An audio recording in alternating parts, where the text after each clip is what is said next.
नमस्कार.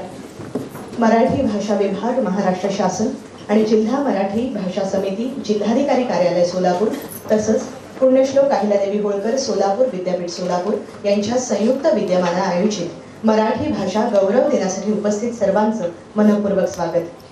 ज्येष्ठ साहित्यिक डॉक्टर लक्ष्मीनारायण बोल्ली म्हणतात, माझ्या मराठीची माया पुष्टकाम धेनूची छाया, सस्नेहे चोखिता तान्हा, वाहू रसाचा फुटे पान्हा. माझ्या मराठीची जादू कैसी मी मुखे वधू, अमृत कुंभाचा की चंद्रू, सांडी अक्षरे भुवनी. असं केवळ मराठी भाषिकांनाच नाही तर अमराठी भाषिकांनाही या मराठीनं तितकंच ममतेनं मायेनं जवळ केलं. आणि म्हणूनच अशा अनेक साहित्यिकांच्या साहित्य रचना मराठी भाषेला अधिकाधिक समृद्ध करताना दिसतात. अशा या माय मराठीचा भाषा गौरव दिन आज आपण मोठ्या उत्साहात इथं साजरा करीत आहोत. तर आजच्या या कार्यक्रमासाठी वक्त्या म्हणून लाभलेल्या माननीय डॉक्टर संजीवनी तडेगावकर मॅडम, याचबरोबर आज ज्या लेखकांचा इथं विशेष सन्मान होणार आहे असे सिद्धहस्त लेखक माननीय डॉक्टर सुनील विभूते सर, या दोघांचं सर्वप्रथम आपण विद्यापीठाच्या वतीनं मनपूर्वक स्वागत करूयात. याचबरोबर पुण्यश्लोक अहिल्यादेवी होळकर सोलापूर विद्यापीठाचे सन्माननीय कुलगुरू, आजच्या कार्यक्रमाचे अध्यक्ष माननीय डॉक्टर प्रकाश महानवर सर यांचंही आपण मनपूर्वक स्वागत करूयात. तसंच व्यासपीठावर ज्यांची प्रमुख उपस्थिती लाभलेली आहे असे माननीय प्र कुलगुरू डॉक्टर लक्ष्मीकांत दामा सर, कुलसचिव माननीय योगिनी घारे मॅडम, याबरोबरच भाषा दक्षता अधिकारी आज आपल्यामध्ये उपस्थित आहेत माननीय डॉक्टर शिवाजी शिंदे सर, भाषा आणि वाङ्मय संकुलाचे संचालक डॉक्टर केदारनाथ काळवणे सर यांचं स्वागत करत असतानाच सभागृहामध्ये उपस्थित असणारे विविध संकुलांचे संचालक, विभाग प्रमुख, उपस्थित सर्व शिक्षक, शिक्षकेतर कर्मचारी, विद्यार्थी अशा सर्वच मराठी भाषा प्रेमींचं मनपूर्वक स्वागत. यानंतर प्रास्ताविकासाठी आमंत्रित करते भाषा आणि वाङ्मय संकुलाचे संचालक लेखक डॉक्टर केदारनाथ काळवणे यांना.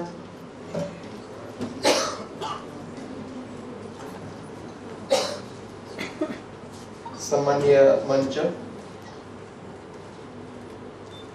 मंचावर उपस्थित असणारे सर्व मान्यवर आणि सभागृहामध्ये उपस्थित असणारे सर्व भाषाप्रेमी बंधू आणि भगिनींनो, सुरुवातीला आपल्या सर्वांना एक सूचना आहे की जे पाठीमागे बसलेले आहे, समोर खुर्च्या रिकाम्या आहे, समोर या.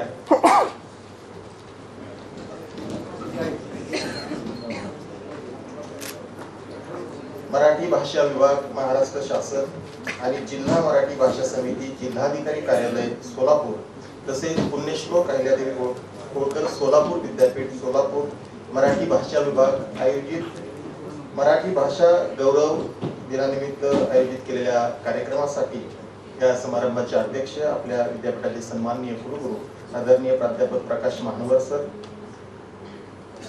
या कार्यक्रमाच्या निमित्ताने ज्यांचं व्याख्यान आपण ऐकणार आहोत अशा डॉक्टर संजीवनी तडेगावकर, मराठीतल्या आजच्या आघाडीच्या कवयित्री, सोलापूर जिल्ह्यातील एका लेखकाचा सन्मान आपण आजच्या भाषा गौरव दिनाच्या निमित्ताने करणार आहोत. तर त्यासाठी आपल्यामध्ये उपस्थित असणारे ज्येष्ठ विज्ञान साहित्यिक डॉक्टर सुनील विभूते सर, आपल्या विद्यापीठाचे सन्माननीय प्र कुलगुरू प्राध्यापक लक्ष्मीकांत दामा सर, आपल्या विद्यापीठाच्या कुलसचिव योगिनी घारे मॅडम, मराठी भाषा गौरव दिनाचे समन्वयक डॉक्टर दत्ता घोलप आणि सभागृहामध्ये उपस्थित असणारे सर्व साहित्यिक रसिक बंधू आणि भगिनींनो, मी सुरुवातीला आपणा सर्वांचं मनपूर्वक स्वागत करतो. आपल्याला मराठी भाषा दिनाच्या शुभेच्छा देतो. आपल्या सगळ्यांना माहित आहे मराठी ही आपली मातृभाषा आहे, ती आपली राजभाषा आहे आणि यावर्षी छत्रपती शिवाजी महाराजांच्या शिवराज्याभिषेकाला 350 वर्ष पूर्ण झालेले आहे. तर तोही एक भाग या कार्यक्रमाच्या निमित्ताने आपण पुढे घेऊन जाणार आहोत. तर आज्ञापत्रांचं एक अभिवाचन जे आहे ते या कार्यक्रमात होणार आहे. तर असा एक मराठी भाषेचा गौरव व्हावा किंवा कविवर्य कुसुमाग्रजांचा जो जन्म दिवस आहे तो आपण भाषा गौरव दिन म्हणून साजरा करतो. मी सुरुवातीला छत्रपती शिवाजी महाराज आणि कविवर्य कुसुमाग्रज यांना अभिवादन करतो. मराठी भाषा ही आपल्या संस्कृतीची वाहक आहे. आपली जवळपास 2000 वर्षापासूनची जी ज्ञान परंपरा आहे ती या भाषेमध्ये प्रभावित होत आलेली आहे आणि म्हणूनच सुरेश भटांनी लिहिलेलं आहे की लाभले आम्हास भाग्य बोलतो मराठी, झालो खरेच धन्य ऐकतो मराठी, धर्मपंथ जात एक जाणतो मराठी, एवढ्या जगात माय मानतो मराठी. भारतामध्ये 22 भारतीय भाषा मानल्या जातात. तर त्यामध्ये मराठी ही आपली महाराष्ट्राची मातृभाषा, राजभाषा आहे. आणि 2011च्या जनगणनेनुसार 11 कोटी लोकांची ही भाषा आहे. जगात 10व्या क्रमांकाची आणि भारतामध्ये 3ऱ्या क्रमांकाची असणारी बोलण्याच्या याच्यामध्ये असणारी ही भाषा आहे. मराठीच्या ज्या विविध बोली आहेत त्या बोलींनी या भाषेला आणि या भाषेतल्या साहित्याला समृद्ध केलेला आहे. आणि म्हणूनच मग या भाषेला अभिजात भाषेचा दर्जा दिला पाहिजे अशी एक मागणी पुढे आली. आणि मागच्या काही वर्षामध्ये शासन स्तरावर त्याचा एक पाठपुरावा चाललेला आहे. तर अभिजात भाषा ही जी संकल्पना आहे की जी भाषा प्राचीन आहे, अशा प्राचीन भाषेला अभिजाततेचा जो दर्जा आहे तो दिला जातो. आतापर्यंत भारतामध्ये 6 भाषांना हा दर्जा जो आहे तो दिलेला आहे. तमिळ असेल, संस्कृत असेल, कन्नड असेल, तेलुगू असेल, मल्याळम आणि उडिया. आणि आता मराठीचा सुद्धा जो प्रस्ताव आहे तो अभ्यासपूर्वक असा एक प्रस्ताव जो आहे तो केंद्र शासनाकडे कार्यवाहीसाठी ते काम त्याच्यावर चाललेलं आहे. तर अशी ही आपली प्राचीन असणारी जी भाषा आहे, तर या भाषेचा गौरव व्हावा यासाठी 27 फेब्रुवारी हा दिवस शासनाने निवडलेला आहे. आणि वेगवेगळे उपक्रम या निमित्ताने आपण करतो. मी मागाशी उल्लेख केल्याप्रमाणे छत्रपती शिवाजी महाराज आणि यांचं मराठी भाषेचं फार चांगलं नातं आहे. ज्या काळामध्ये परकीय राजवट होती अशा राजवटीच्या काळामध्ये फारसी भाषेचं प्राबल्य होतं. अशा काळामध्ये महाराजांनी मराठी भाषेला एक महत्त्व जे आहे ते दिलेलं आहे. आणि त्याचं आज्ञापत्र हे एक उत्तम उदाहरण आहे. राज्य व्यवहार कोश जो आहे तो सुद्धा त्यांनी निर्माण केलेला आहे. कविवर्य कुसुमाग्रज यांचं मराठी कवितेमधलं जे काम आहे ते फार मोठं आहे. कवी म्हणून तर त्यांची कामगिरी उल्लेखनीयच आहे. मराठी कवितेला एक वेगळं वळण जे आहे ते वळण त्यांनी दिलेलं आहे. नाटककार म्हणून आपल्या सगळ्यांना त्यांचं नटसम्राट माहित आहे, कादंबरीकार म्हणून माहित आहे, लघुकथाकार म्हणून माहित आहे. तर असा हा मानवी मूल्यांचा आविष्कार करणारा एक थोर कवी आहे. आणि या कवीनं पारतंत्र्यामध्ये मराठी जाणीवा ज्या आहे त्या जाणीवा आपल्या कवितेतनं व्यक्त केलेल्या आहेत. त्यांना ज्ञानपीठ, साहित्य अकादमी आणि पद्मभूषण असे महत्त्वाचे पुरस्कार मिळालेले आहे. आणि म्हणूनच त्यांच्या जन्मदिवशी आपण हा दिवस साजरा करतो. आज आपण मराठी कविता कालची आणि आजची किंवा काल आणि आज अशा अनुषंगाने काही एक मांडणी जी आहे ती मांडणी तडेगावकर मॅडम कडनं आपण ऐकणार आहोत. खरं म्हणजे मराठी कविता जी आहे किंवा कोणत्याही भाषेतली जी कविता आहे, कविता हा आपली आद्य अभिव्यक्ती आहे. आणि मराठीची कवितेची परंपरा जी आहे ती अत्यंत समृद्ध आहे. मराठी भाषेला टिकवण्यामध्ये, तिला वाढवण्यामध्ये, तिला जगवण्यामध्ये मराठी कवितेचा मोलाचा वाटा जो आहे तो राहिलेला आहे. आणि म्हणूनच आपण ही जी कवितेची परंपरा आहे ती कवितेची परंपरा आजच्या निमित्ताने समजून घ्यावी असा एक उद्देश या निमित्तानं होता. म्हणून आपण हे व्याख्यान जे आहे ते या निमित्ताने आयोजित केलेलं आहे. लोकगीतापासून ते आजच्या कवितेपर्यंतची एक दीर्घ कविता आहे. म्हणजे महानुभव असेल किंवा संत परंपरा असेल किंवा पंडिती परंपरा असेल, शाहिरी परंपरा असेल, आधुनिक काळातली कविता असेल किंवा कुसुमाग्रज, वसंत बापट, विंदा करंदीकर, नामदेव ढसाळ ते आजपर्यंतची जी एक अरुण कोलटकर अशी एक मोठी परंपरा आहे. आणि या कवितेच्या परंपरेनं आपली जी मराठी भाषा आहे ही देशाबरोबरच जगापर्यंत जी आहे किंवा जगामध्ये या भाषेला एक ओळख जी आहे या कवितेच्या परंपरेनं दिलेली आहे. आणि म्हणून आपण या कवितेची परंपरा या निमित्ताने समजून घेणार आहोत. आज एक सकाळ वर्तमानपत्रात मी एक बातमी वाचली. ती आपल्या विद्यापीठाच्या मराठी विभागाच्या संदर्भात आहे. आणि ती अशी आहे की हा विभाग नॉन ग्रँट आहे. आणि शासनाची एक स्कीम आहे की म्हणजे शासनाचं असं एक धोरण आहे की कोणत्याही नव्या कोर्सला म्हणजे ग्रँटेड मान्यता जी आहे ती दिली जात नाही. पण आपला प्रस्ताव जो आहे तो शासनाकडे आहे. आणि मला सांगायला आनंद वाटतो की आदरणीय मानवर साहेब आल्यापासून मराठी भाषेचा हा विभाग जो आहे तो ग्रँटेड असला पाहिजे अशा भूमिकेतनं काही एक पाठपुरावा जो आहे तो साहेबांचा चाललेला आहे. आणि पुढच्या काळामध्ये म्हणजे साहेबांच्याच काळामध्ये या विभागाला म्हणजे अनुदान मिळेल आणि सोलापूरमध्ये मराठी भाषेचा किंवा सोलापूर विद्यापीठामध्ये आपल्या विद्यापीठामध्ये एक सक्षम मराठी भाषा विभाग जो आहे तो निर्माण होईल अशी एक खात्री अशी एक अपेक्षा या निमित्तानं आहे. मी या अत्यंत देखण्या कार्यक्रमाच्या निमित्तानं आपल्या सगळ्यांना मराठी भाषा दिनाच्या शुभेच्छा देतो आणि मंचावर उपस्थित असणाऱ्या मान्यवरांसह आपल्या सर्वांचं पुन्हा एकदा मनपूर्वक स्वागत करतो आणि थांबतो. धन्यवाद.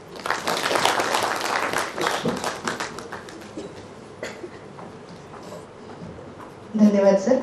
यानंतर व्यासपीठावरती विराजमान असणाऱ्या सर्वच मान्यवरांना विनंती करते की कृपया त्यांनी प्रतिमा पूजन करावं.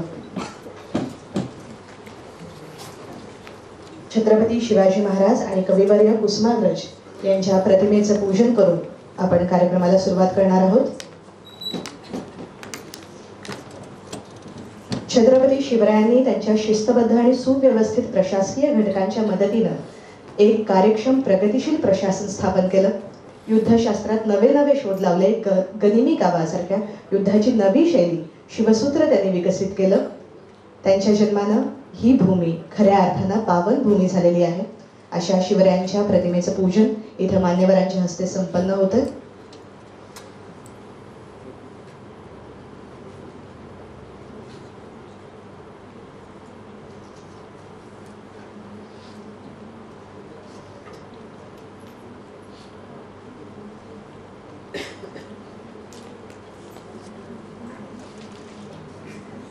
याबरोबरच कविश्रेष्ठ कुसुमाग्रज यांच्या प्रतिमेचंही पूजन इथं संपन्न होतंय. विजयासाठी कविता माझी कधीच नव्हती, म्हणून नव्हती भीती तिजला पराजयाची. जन्मासाठी हटून तेव्हा नव्हती बसली, म्हणून नाही खंत ही तिजला मरावयाची. असं म्हणणारे कविश्रेष्ठ कुसुमाग्रज यांचाच जन्मदिवस जो आपण मराठी भाषा गौरव दिन म्हणून साजरा करतो.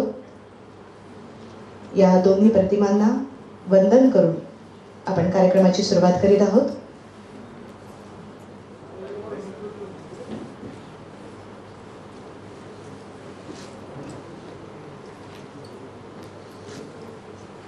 धन्यवाद. मान्यवरांना विनंती की कृपया त्यांनी स्थानापन्न व्हावं. अशा माननीय डॉक्टर संजीवनी तळेगावकर मॅडम यांचा सत्कार माननीय कुलगुरू डॉक्टर प्रकाश महानवर सर यांनी करावा अशी त्यांना विनंती करते. कवयित्री, संपादक, समीक्षक, अनुवादक, अभिनेत्री अशा बहुगुणी वक्त्या आज आपल्याला लाभलेल्या आहेत. त्यांचा सत्कार आदरणीय कुलगुरूंच्या हस्ते संपन्न होतो.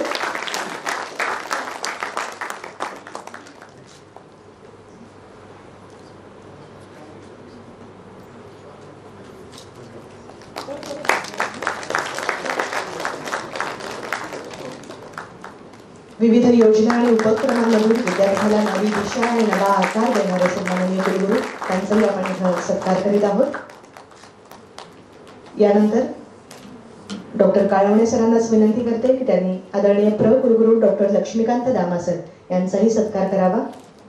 विद्यापीठाचा नावलौकिक वाढवण्यासाठी सर्वार्थानं प्रयत्नशील असणारे असे आदरणीय प्र कुलगुरू डॉक्टर लक्ष्मीकांत दामासर यांचाही सत्कार इथं संपन्न झालेला आहे. याचबरोबर डॉक्टर काळवणे सरांनाच विनंती करते की आदरणीय कुलसचिव योगिनी घारे मॅडम यांचाही सत्कार त्यांनी करावा. विद्यापीठाची प्रशासकीय बाजू भक्कम राखण्यात महत्त्वाचं योगदान देणाऱ्या आदरणीय कुलसचिव योगिनी घारे मॅडम. याबरोबरच आज आपल्यामध्ये भाषा दक्षता अधिकारी उपस्थित आहेत. डॉक्टर शिवाजी शिंदे सरांचं देखील स्वागत आणि सत्कार आदरणीय डॉक्टर काळवणे सरांनी करावा अशी त्यांना विनंती करते. एक सहृदयी कवी, लेखक म्हणून आपल्या सगळ्यांना स्टेजवर परिचित आहेत.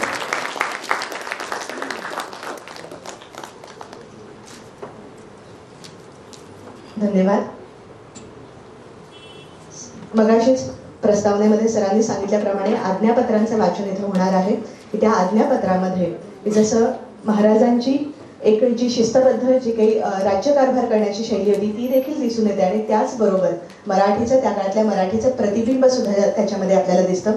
आणि या दोन्हीचा मेळ घालत काही आज्ञापत्रांचं वाचन इथं संपन्न होईल. मी सर्वप्रथम आमंत्रित करते संस्कृत विभागाचे प्राध्यापक डॉक्टर विजय शर्मा यांना.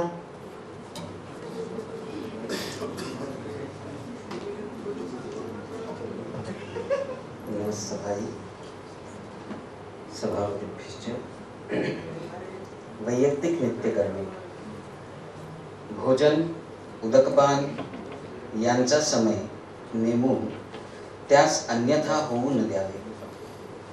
उन्मत्त द्रव्य सर्वथैव भक्षू नये, जवळील लोकास भक्षू देऊ नये. सर्व काळ हत्यार विरहित खाली हात राहू नये. हत्यार मात्रांची भजणूक विद्या संपादून वरचेवर वर्धिष्णू करीत जावे. हत्ती घोडे फेरणे या श्रमास अंतर न करावे.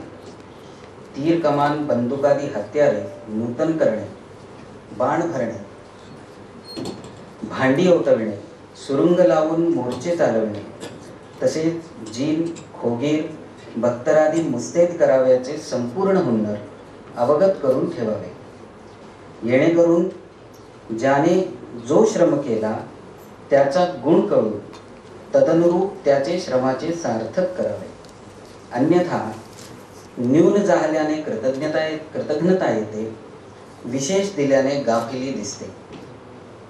कार्याचे रूप आपणास कळले असल्याने दोन्ही गोष्टी होत नाहीत, याकरता हे लिहिले. सकळ शिल्पाचे हुन्नर सकळही अवश्यमेव अवगत करून ठेवावे, परंतु हे श्रमावह धंदे स्वांगे करीत न जावे.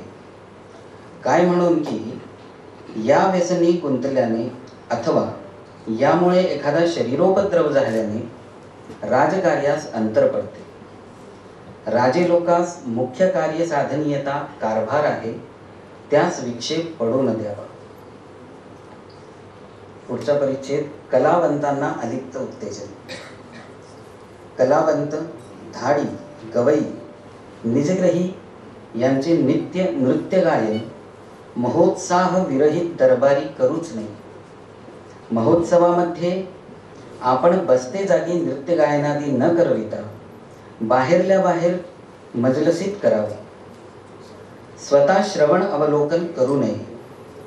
काय म्हणून की यास चित्त आसक्त झाले नाही तेच बरे. काही एक आसक्ती झाल्याने चित्त आवरील म्हणता आवरले जात नाही, तेव्हा व्यसन प्राप्त होऊन राजकार्ये अंतरतात, किंबहुना आणखीही यामुळे दोष घडतात. याकरिता कोणी एक अशी दुर्व्यसनाची संभूती होऊ देऊ नये. कवीश्वरामुळे कीर्ती प्रसरते. त्यांनी केलेले श्लोक सुभाषित कवित्वामुळे शाश्वत राहते. याकरता कवीश्वर गुणी, शास्त्रज्ञ, प्रामाणिक, निर्व्यसनी असे पाहून त्यांना आपल्या सामर्थ्यानुरूप संग्रह करून त्यांचे यथायोग्य बहुमान पुरस्सर चालवून ते संतोषरूप राहून स्व उद्योगात तत्पर राहत ते करावे. परंतु केवळ स्वस्तुतिप्रियता हाही दोष मोठाच आहे. याकरिता कारभार अंतरून त्याचे भरी न भरावे. तसेच भाटही मजालसीत स्वारीमध्ये पूर्वी झाले. राजे यांनीही संरक्षिले आहे. यांकरिता थोडे बहुत गुणीजन पाहून त्यांचा संग्रह करावा. परंतु हे लोक कारभाराचे समयी आणू नये. काय म्हणून तर कारभार्यांविरहित रिकामे लोक कारभारात असल्याने कित्येक कार्य प्रगट बोलावयाची, कित्येक गौप्य करावयाची आहे. त्यास कारभारी लोकांस इतर लोकांचा संकोच प्राप्त होऊन अंतर पडते. याकरिता कारभारात इतर लोकांचा प्रवेश होऊ न द्यावा. धन्यवाद. पुढील आज्ञापत्र वाचनासाठी मी ममता बोल्ली मॅडमना आमंत्रित करतो.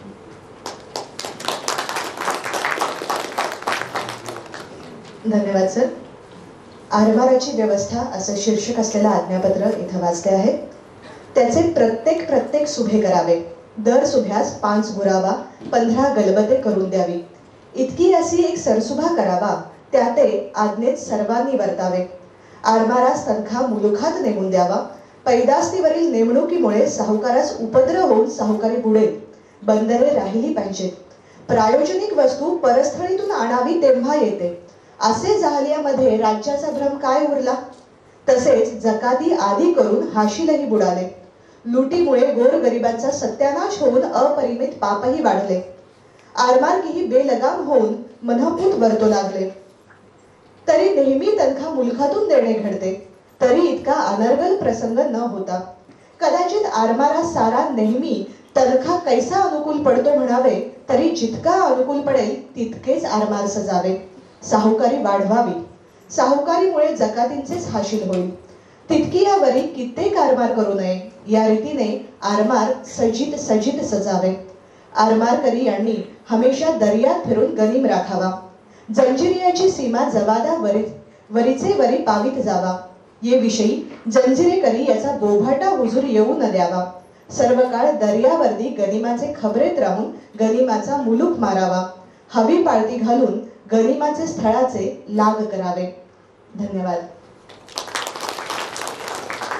यानंतर पुन्हा कार्यक्रमाला पुढे नेत असतानाच पाहुण्यांचा परिचय करून देण्यासाठी आमंत्रित करते मराठीचे समीक्षक प्राध्यापक डॉक्टर दत्ता घोलप यांना.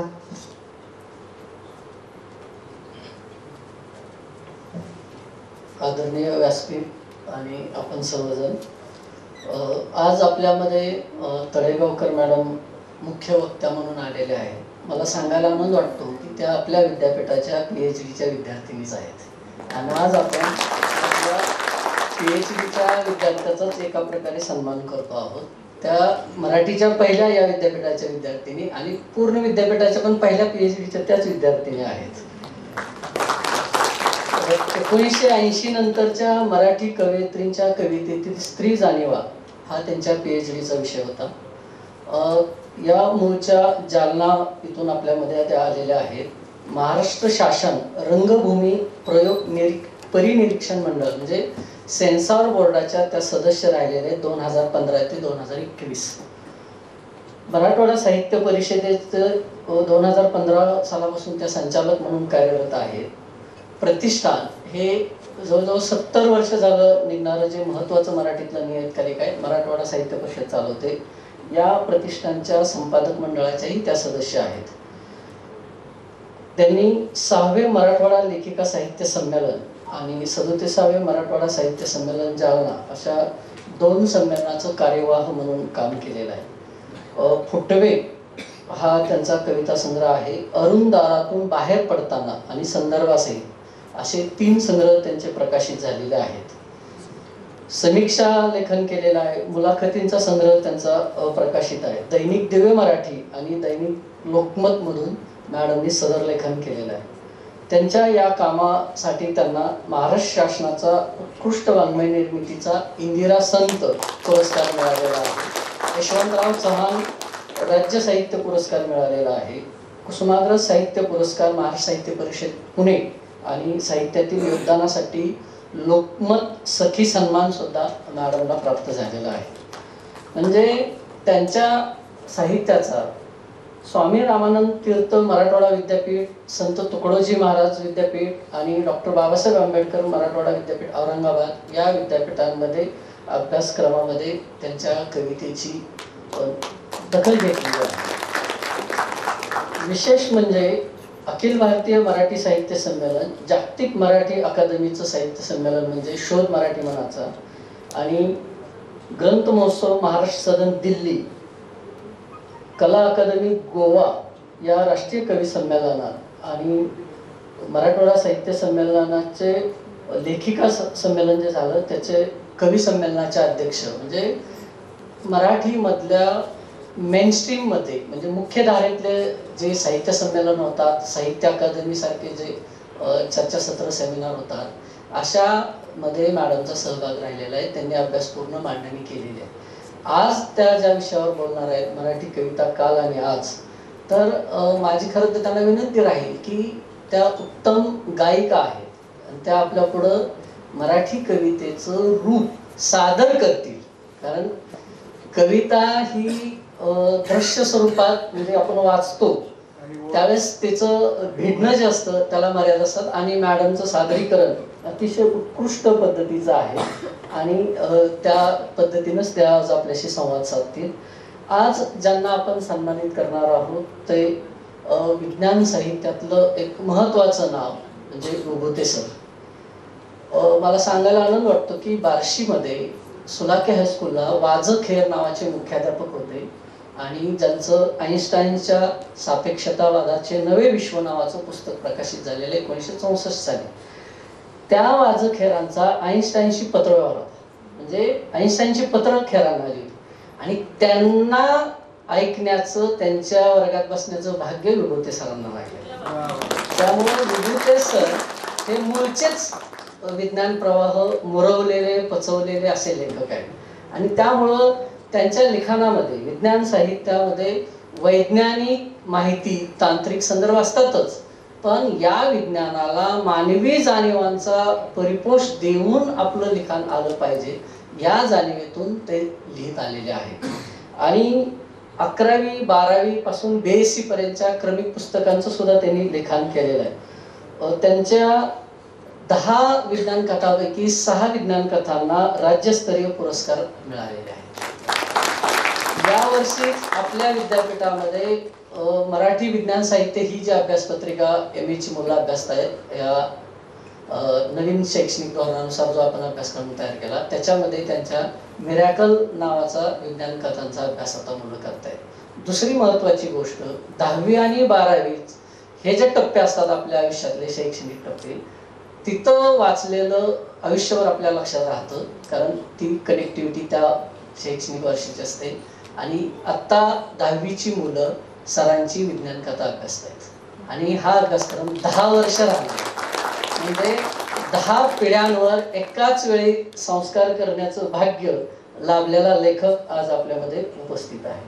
त्यांचे किस्सेशास्त्रज्ञांचे विस्मयकारी विज्ञान कथा हा कथासंग्रह जो आहे याला विजय भटकर यांच्या प्रकाशन संस्थेनं प्रकाशित केलंय. आणि अजब शास्त्रज्ञांच्या गजब कथा नावाचं जे त्यांचं सदर लेखन होतं त्याचं जे पुस्तक आलेलं आहे त्याची प्रस्तावना सुद्धा विजय भटकर यांनी दिलेली आहे. सरस धातू गाथा भाग 2 आणि मिरॅकल हे त्यांचे संग्रह आहेत. मिरॅकल हा विज्ञान कथा संग्रह राजहंस या मराठीतल्या मान्यताप्राप्त प्रकाशन संस्थेनं प्रकाशित केलेला आहे. त्यांनी वेगवेगळ्या ठिकाणी व्याख्यानं दिलेले आहेत. आकाशवाणीवरून त्यांचे कार्यक्रम सुरू म्हणजे झालेले आहेत. वेगवेगळे पुरस्कार त्यांना मिळालेले आहेत. म्हणजे मराठीतले जवळजवळ सगळे महत्त्वाचे कथालेखनासाठीचे पुरस्कार सरांच्या कथेला मिळालेले आहेत. सर्वात महत्त्वाची गोष्ट म्हणजे अमेरिकेतील डेट्रॉईट मधून प्रसिद्ध होणारा जागतिक दिवाळी अंक आहे निनाद नावाचा. या अंकातून त्यांची ऑक्सिडी ग्रेड ही विज्ञान कथा प्रकाशित झाली, जिला निनाद नावाचा पुरस्कार ही मिळाला. म्हणजे त्यांच्या लिखाणाची दखल जागतिक पातळीवर सुद्धा घेतली गेलेली आहे. आणि त्यांचा दृष्टिकोनच मुळात हा राहिलेला आहे की साध्या सोप्या भाषेत विज्ञान मुलांना, सामान्य वाचकापर्यंत पोहोचलं पाहिजे. त्यामुळं ते विज्ञानाबरोबरच वैज्ञानिकांचे त्यांच्या आयुष्यातले प्रसंग सांगत सांगत मूळ शोधाकडं आणि एकूण समाजाला त्या वैज्ञानिकांना जे योगदान दिलेलं आहे त्याची ते उकल करत जातात. म्हणजे आपलं लिखाण हे जरी वैज्ञानिक स्वरूपाचं असलं तरी आपल्याला ज्यांच्यासाठी लिहायचंय ती सतत जाणीव जागृत असणारा हा लेखक आहे. मी दोन्ही पाहुण्यांचं स्वागत करतो आणि थांबतो. धन्यवाद.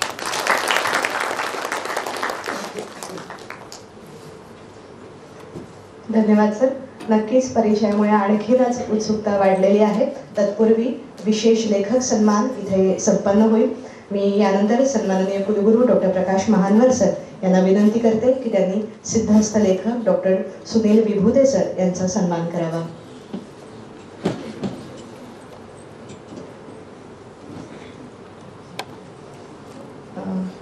याचबरोबर त्यांच्या पत्नी विभूते मॅडम देखील इथे उपस्थित आहेत. त्यांना सुद्धा मी व्यासपीठावरती येण्याची विनंती करते. कृपया दोघांनी मिळून हा सन्मान, विद्यापीठाकडूनचा हा सन्मान स्वीकारावा अशी विनंती आहे.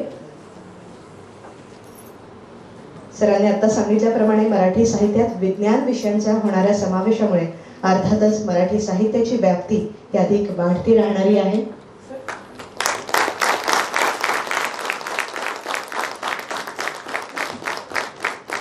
वाचक संख्या वाढवणारी आहे आणि वाचन चळवळ अधिक बळकट करणारी ठरणारी आहे.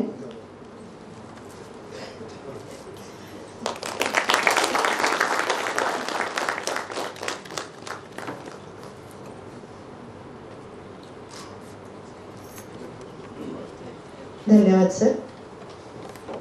यानंतर माननीय डॉक्टर सुनील विभूते सर यांना विनंती करते की त्यांनी मनोगत व्यक्त करावं, विचार मांडावेत.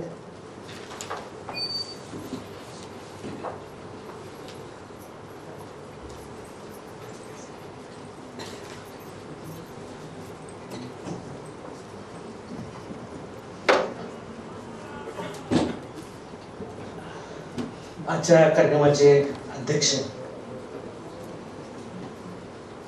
माननीय कुलगुरू डॉक्टर महानवर सर, आजच्या कार्यक्रमाच्या प्रमुख पाहुण्या माननीय डॉक्टर तडेगावकर मॅडम,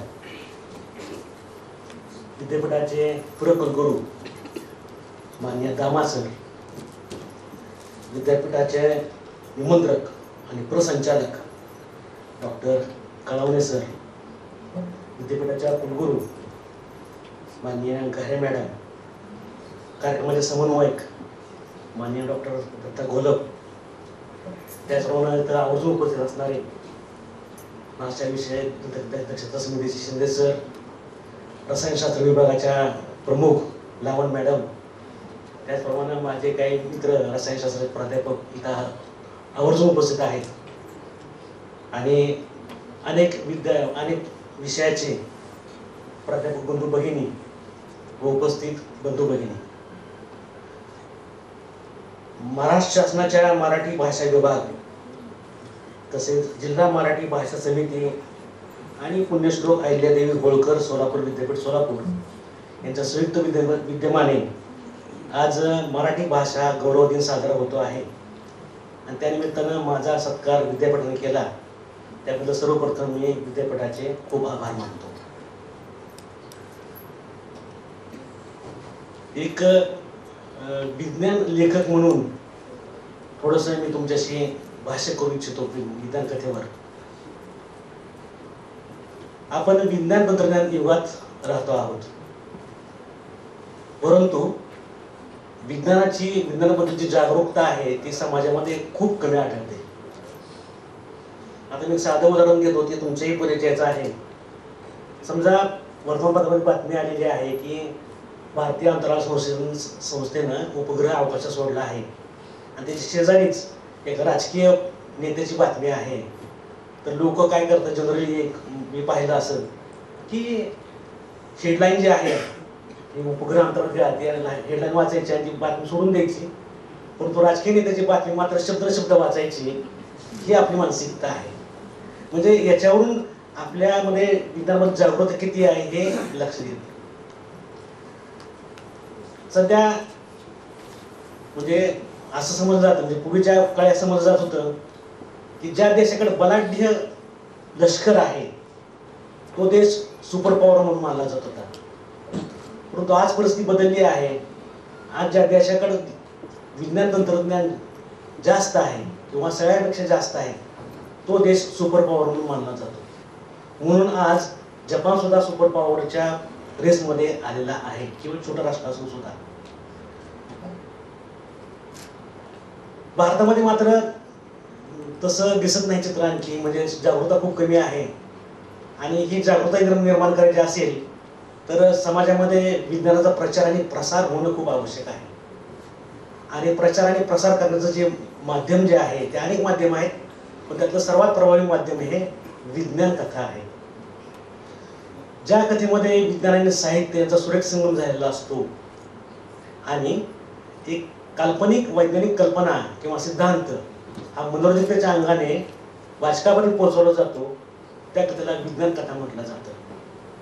किंवा दुसरी एक व्याख्या अशी आहे की जास्त प्रचलित आहे की विज्ञान तंत्रज्ञान सध्या खूप वाढत आहे आणि त्याचा मानवी जीवनावर खूप परिणाम होतो आहे. तर विज्ञान तंत्रज्ञानाचा मानवी जीवनावर होणारा परिणाम जी कथा रेखाटते त्या कथेला विज्ञान कथा म्हटलं जातं. ही एक व्याख्या आहे. तर या दोन्ही व्याख्या खूप महत्त्वाच्या आहेत आणि विज्ञान कथा नेमकं काय आहे हे दर्शवते या ठिकाणी. इतर साहित्य प्रकाराच्या मानानं, म्हणजे आता विरोधी साहित्य प्रकार असेल किंवा भयकथा असतील, रहस्य कथा असतील, काय बऱ्याच साहित्य प्रकार आहेत. तर साहित्य प्रकारामध्ये विज्ञान कथेचा वाचक जो आहे तो मर्यादित आहे. तर हा मर्यादित असण्याचं एक कारण काय असेल? याचा एक छोटा सर्वे मी घेतला. त्यावेळेस मला असं दिसून आलं की काही वाचकांचं म्हणणं असं किंवा बहुतेक वाचकांचं म्हणणं असं की शाळेच्या दिवसामध्ये किंवा महाविद्यालयाच्या दिवसामध्ये विज्ञान हा खूप अवघड विषय होता आणि समजायला किचकट विषय होता, त्यामुळे विज्ञान कथा पण तशाच असतात म्हणून आम्ही वाचत नाहीत. हा एक समज आहे वाचकांचा. दुसरा समज असा आहे की विज्ञान कथेमध्ये ज्या विज्ञान संकल्पना मांडलेल्या आहेत त्या अत्यंत काल्पनिक असतात आणि त्याचा मानवी जीवनाशी काही संबंध दिसत नाही आणि त्यामुळं त्या कथा आम्हाला नीरस वाटतात.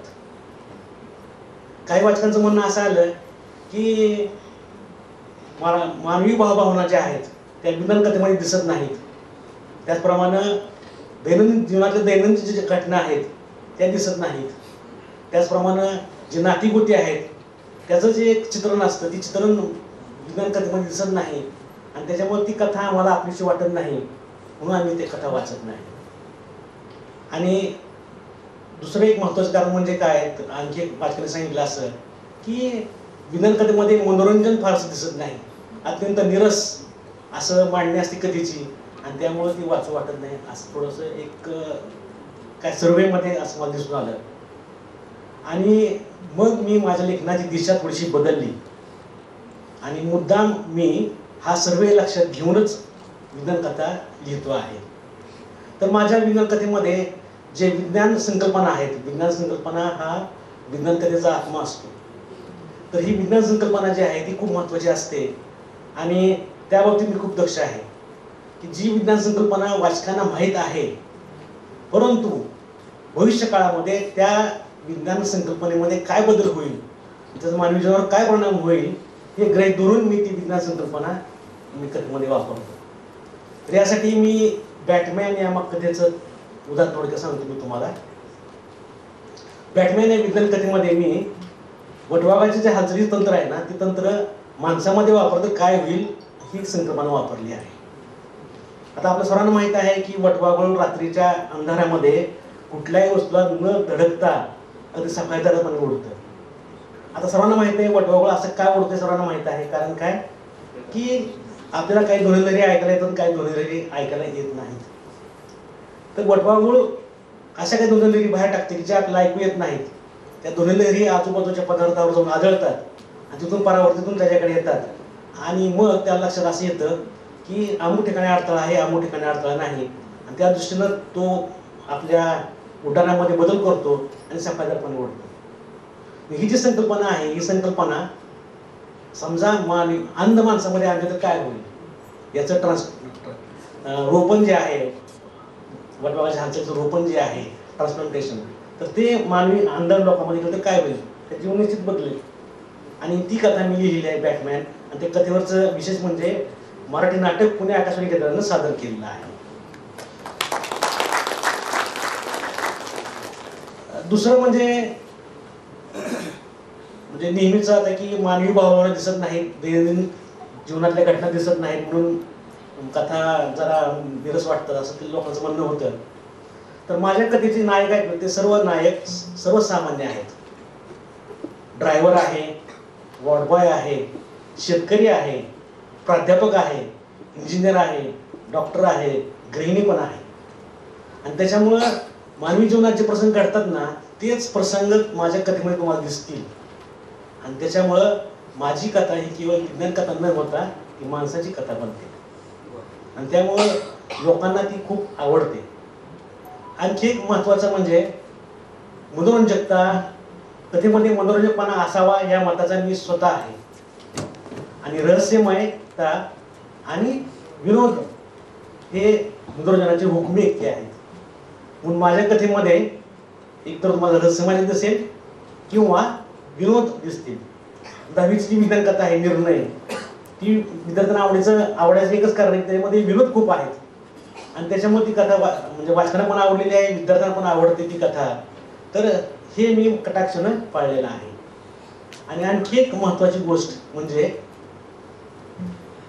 लेखक हा समाजाचा एक घटक आहे आणि समाजात ज्या सामाजिक समस्या आहेत त्या सामाजिक समस्या त्याच्या साहित्यामध्ये प्रतिबिंबित झाल्या पाहिजेत या मताचा मी आहे. त्याने नुसतं साहित्यामध्ये समस्या मांडायला नको, तर शक्य झालं तर त्याच्यावरचे उपाय सुद्धा सुचवले पाहिजेत या मताचा मी आहे. म्हणून माझ्या सर्व विज्ञान कथांमध्ये तुम्हाला कुठली ना कुठली सामाजिक समस्या निश्चित दिसेल तुम्हाला. मी उदाहरण दाखल सांगतो. माझी गुरु महाराज नावाची कथा आहे, विज्ञान कथा आहे, आणि त्या कथेमध्ये मी शेतकऱ्यांच्या समस्या मांडलेल्या आहेत. शेतकऱ्यांची एक समस्या अशी आहे की शेतकऱ्यांना ऐन सुगीमध्ये शेतमजूर मिळत नाहीत. जर मिळाले तर ते भरमसाठ पैसे मागतात आणि भरमसाठ पैसे घेऊन ते काम करत नाही, त्यामुळे शेतकऱ्याची कुचंबना होते. ही एक समस्या आहे शेतकऱ्यांची. तर ही समस्या मी ती गुरु महाराज कथेमधून मांडली आहे आणि याला उपाय पण सुचवलेला आहे. तो म्हणजे रोबोट तयार करण्याची सध्या एक ट्रेंड जो आहे AI मध्ये जो वापरला जातो सध्या, की तर तो ट्रेंड वापरून शेतमजुराचं काम करणारा रोबोट त्या ठिकाणी तो नायक तयार करतो, अशी कल्पना मी त्या कथेमध्ये मांडलेली आहे.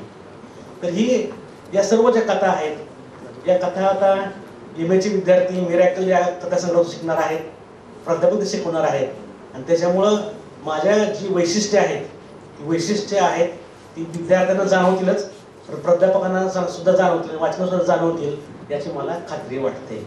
आणि या दृष्टीनं माझा जो एक उद्देश आहे की समाजामध्ये विज्ञानाचा प्रचार आणि प्रसार करण्याचं जे काम मी हाती घेतलेलं आहे त्यामध्ये भरपूर मदत होते आहे या अप्रोचमुळं, असं मला वाटतं. तर मगाशी परिचय करून दिला माझा. तर परिचयामध्ये मुद्दाम एक गोष्ट म्हणजे मीच ठेवली होती ती सांगायला. तर एक गर्व नाही पण अभिमानास्पद गोष्ट आहे म्हणून सांगतो. मराठी विज्ञान परिषद ही खूप मोठी संस्था आहे, त्याला महाराष्ट्र शासनाचं अनुदान पण आहे, आणि ही संस्था दरवर्षी मराठी विज्ञान कथा स्पर्धा घेते. आणि त्या कथा स्पर्धेमध्ये कुणीही भाग घेऊ शकतं. अगदी इतर राज्यातला मराठी माणूस भाग घेऊ शकतो, परदेशातला सुद्धा मराठी माणूस भाषिक भाग घेऊ शकतो, अशी ती स्पर्धा आहे. सर्वांना खुली असते. आणि या स्पर्धेचा एक नियम असा आहे की या स्पर्धेमध्ये जर तुम्हाला 2 वेळा प्रथम पारितोषिक मिळालं तर तिसऱ्या वेळेस तुम्ही त्या स्पर्धेमधून बाद होता. तुम्ही ती स्पर्धेमध्ये भाग घेऊ शकत नाही. स्पर्धेमधून बाद होणारे 3 लोक आहेत.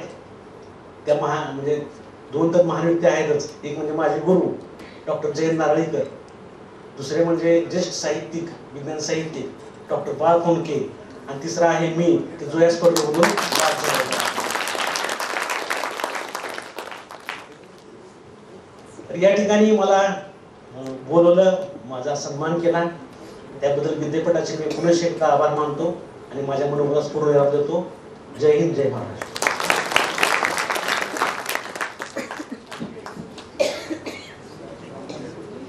स्पर्धेतून अशा पद्धतीनं बाद होणं खरंच आपल्यासाठीच देखील तितकीच अभिमानास्पद बाब आहे. इतकं मोठं व्यक्तिमत्व आज आपल्यामध्ये उपस्थित आहे. कथांचा गाभा विज्ञानाचा राखत, सामान्य वाचकाला भेटणाऱ्या असं कथानक गुंफत त्यांनी विज्ञानालाच वाचकांपर्यंत पोहोचवलेलं आहे. धन्यवाद सर. यानंतर कार्यक्रमामध्ये अगदी थोडासा आपण बदल करत आहोत. यानंतर अध्यक्षीय मनोगत. खरं तर आज इतकी मोठी मीटिंग आहे पण तरी सुद्धा सर थांबतात. मला वाटतं सरांसाठी एकदा आपण धन्यवाद मानूयात, टाळ्या वाजवत. खरं तर सर देखील विज्ञानाचे आहेत पण तरी देखील आजच्या कार्यक्रमासाठी त्यांची उपस्थिती आपल्यासाठी महत्त्वाची आहे. आपण मुख्य व्याख्यानाकडे वळणारच आहोत की जसं कविता काल आणि आज हा एक मोठा काव्यपट आपल्या पुढे आता मांडणार आहेत. तर असा मोठा काव्यपट आपल्या पुढे घेऊन येत आहेत आजच्या व्याख्याता माननीय तोडकर मॅडम. त्यांना विनंती करते, तळेगावकर मॅडम यांना विनंती करते की एक बहुआयामी व्यक्तिमत्व आज आपल्यामध्ये उपस्थित आहेत. त्यांना विनंती करते की त्यांनी व्याख्यानाला सुरुवात करावी. कविता काल आणि आज. कर्मयोगिनी पुण्यश्लोक अहिल्यादेवी होळकर विद्यापीठामध्ये आज या कार्यक्रमाचं जे आयोजन केलेलं आहे आमचे परमपूज्य कवी कुसुमाग्रज यांच्या जन्मदिवसाच्या निमित्तानं, आणि शिवरायांचा जन्मदिवस आत्ताच नुकताच झाला, ज्यांच्या राज्याभिषेकाला यावर्षी 350 वर्ष पूर्ण होत आहेत. या सर्व कार्यक्रमाच्या अत्यंत देखणं जी शृंखला घडवून आणलेली आहे या कार्यक्रमाचे अध्यक्ष माननीय कुलगुरू साहेब, प्रकाशजी, महानवर साहेब, त्यानंतर ज्यांचा सन्मान आपण या ठिकाणी आज केलाय, जे विज्ञान लेखक असून ज्यांनी मराठीमध्ये खूप सुंदर कथा लिहिल्यात, आता दत्तानं सांगितलं, ते विभूते सर, विभूते मॅडम, या कार्यक्रमासाठी आवर्जून उपस्थित असणाऱ्या आमच्या कुलसचिव योगिनी घारे मॅडम, या सुंदर कार्यक्रमाचे निमंत्रक असलेले आमचे मित्र, कवी, प्राध्यापक आणि आता इकडं प्रसंचालक आहेत जे केदारनाथ काळवणे सर, या कार्यक्रमासाठी आवर्जून उपस्थित असलेले लक्ष्मीकांत दायमा सर,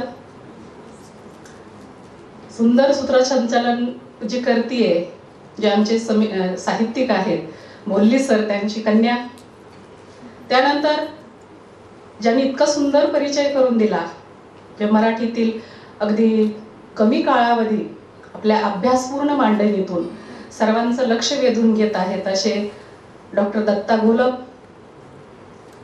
ज्यांचं नाव देवानंद आहे. आणि मी काळवणे सरांना म्हटलं, देवानंद नावाची माणसं सगळे सारखी असतात का? त्यानंतर आमचे कवी मित्र शिवाजी शिंदे सर, आपण सर्व जे मराठी भाषेवर, मराठी कवींवर, मराठी माणसांवर प्रेम करता असे रसिकजन, मित्र आणि मैत्रिणींनो, कविता भाषेच्या अंगानं खालची आणि आजची या विषयावर थोडंसं तुमच्याशी मी बोलणार आहे. आणि मी मनातून सुरुवातीलाच आभार व्यक्त करते आपल्या कुलगुरू साहेबांचे, की खरं तर त्यांची मीटिंग होती आणि ते मला बोलले होते की आता मी मीटिंगला जाणार आहे तुमच्या अगोदर बोलून. आणि मी म्हटलं, हा तर पहिलाच आघात आहे मराठी साहित्यावर. तर त्यांनी ती मीटिंग 1 तास पुढे ढकलली आहे आणि ते उपस्थित आहेत याचा मला मनस्वी आनंद होतोय. मित्रांनो, कवितेची सुरुवात जर आपण पाहिली तर अगदी ओव्यांपासून होते. आपण सगळे कुठं ना कुठं गावाशी जोडलेले आहोत. आपण सगळ्यांनी जागरण, गोंधळ, वासुदेवाची गाणी, कथा, काव्य, जात्यावरच्या ओव्या, ह्या सगळ्या गोष्टी अनुभवलेल्या आहेत. आणि अनेक मराठीतल्या साहित्यिकांची जर तुम्ही पाहिली असेल जडणघडण, कोणताही कवी, कोणताही लेखक जेव्हा त्याचं जडणघडणीच्या अंगानं बोलत असतो तेव्हा तो त्याच्या गावातल्या लोकलयीच्या संदर्भानं आवर्जून बोलतो. मग तो मराठीचा असो, सायन्सचा असो की अगदी कुठल्याही विषयाचा असो, त्याच्यावर त्याच्या गावातल्या लोकलयीचा प्रभाव फार मोठ्या प्रमाणात झालेला असतो. आता गावातल्या लोकलयी म्हटल्यानंतर तुमच्या लक्षात येत असेल की गावात अगोदर ओव्या असायच्या बघा, जी माझी आई, तुमची आई, सगळ्यांना पहाट उठवून, आता पुढच्या काळात ह्या ओव्या हळूहळू लोप पावतील, कारण आपण आता दळत नाही. आपल्या सगळ्या अलीकडच्या आया मिक्सर वापरतायत, गिरणी वापरतायत आणि त्याच्यामुळं आपली जी पुढची पिढी आहे खरं तर ती या सगळ्या गोष्टींसाठी पारखी होतीये. अंगाई गीतांपासून पारखी होते, कारण आपल्याला अंगाई गीत गाताच येत नाही. मग आपण काय करतो, मोबाईलवर अंगाई गीत लावतो आणि त्याला तो पडतो. अगदी हो की नाही? फार कमी लोक आहेत की ज्यांना ह्या सगळ्या गोष्टी खूप आतून जाणीवेतून जाणवतात आणि ते प्रयत्नपूर्वक आपल्या लेकरांसाठी हा वसा आणि वारसा देण्याचा एक प्रयत्न करत असतात. लहानपणी माझ्या आजीनं ओव्या म्हटल्या होत्या. मराठी कवितेची सुरुवातच अशी ओव्यातून होते. म्हणून मोजक्या काही शेलक्या वानगी दाखल काही ओव्या मी तुमच्या समोर ठेवते आणि सगळ्या नातेसंबंधांवर असतात त्या. ती म्हणायची, फाटली ग चोळी ठिगळ लाविते पिवळ, फाटली ग चोळी ठिगळ लाविते पिवळ, सांगते बांधवाला आली दिवाळी जवळ.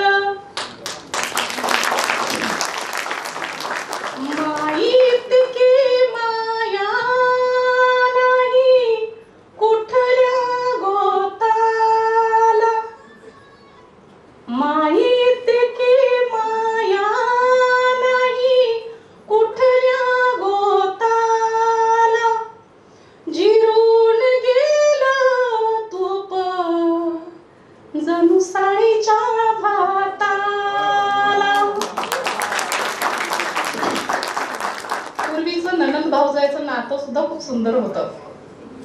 नणंद भावजया एका नानी मंदी नाव, बांधवाचं शेत लांब केस वाळवीत जाऊ.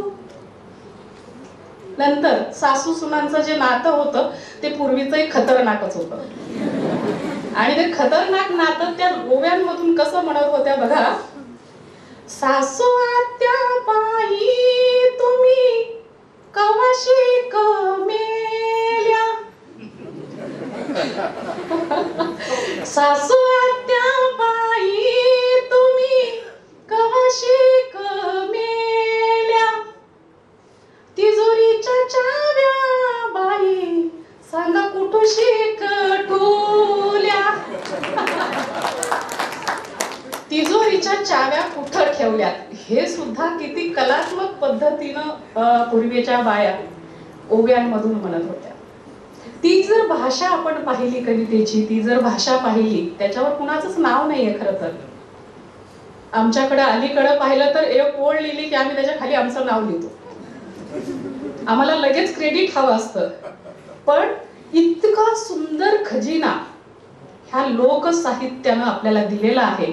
आणि या लोकसाहित्याच्या मध्ये एवढा मोठा खजिना देऊनही कुणाचंच नाव कुठंही आपल्याला पाहायला भेटत नाही. किती मोठी गोष्ट आहे ही. आणि म्हणून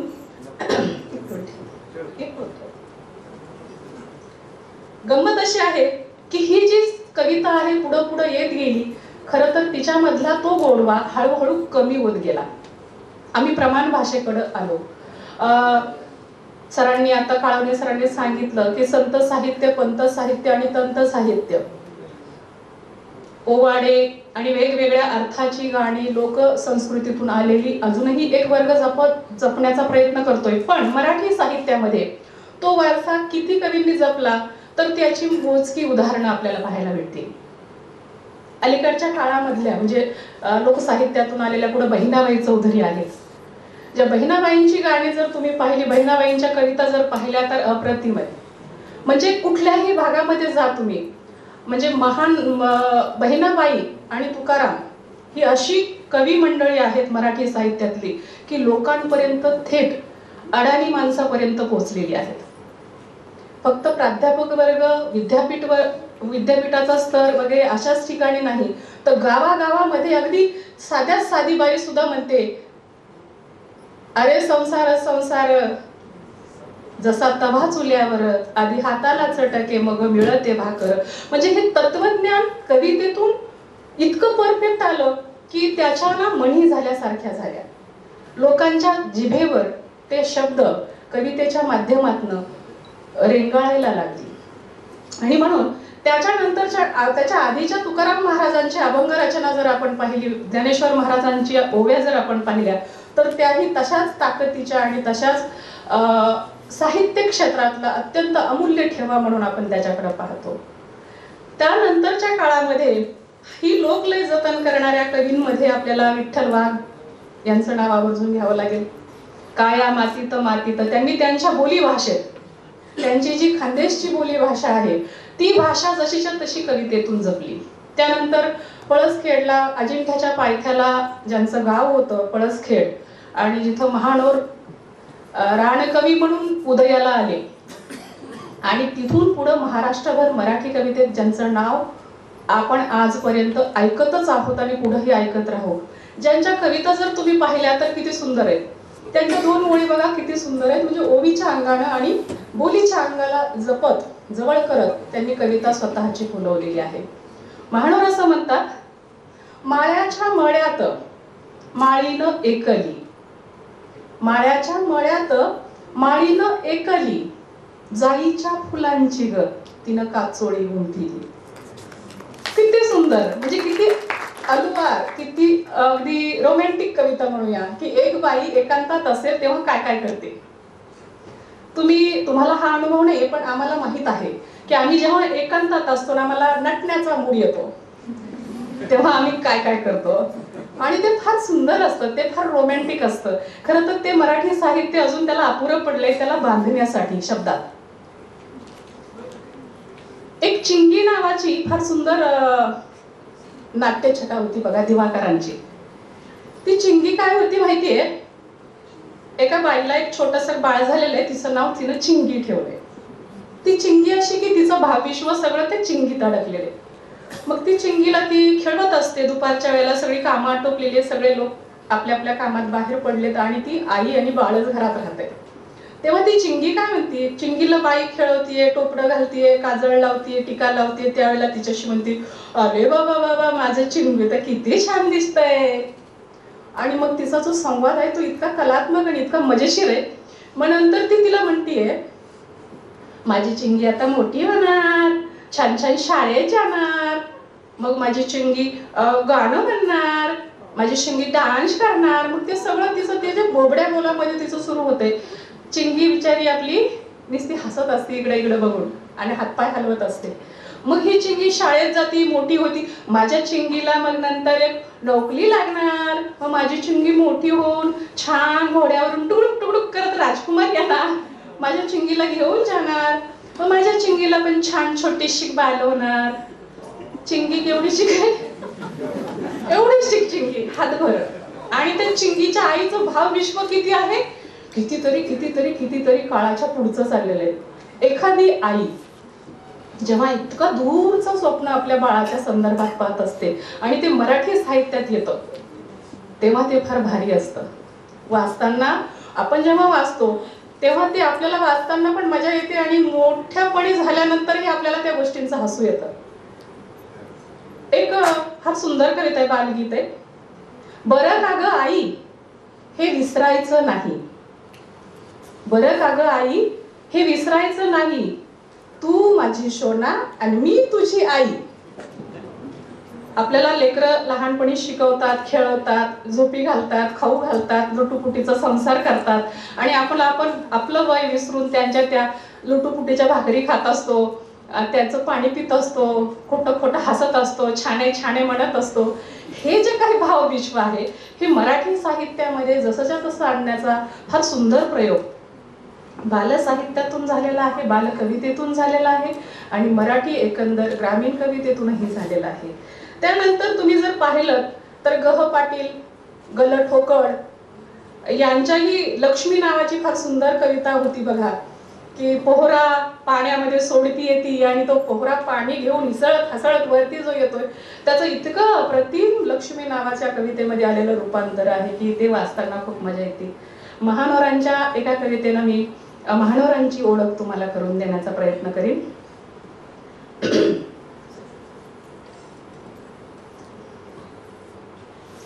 सूर्यनारायण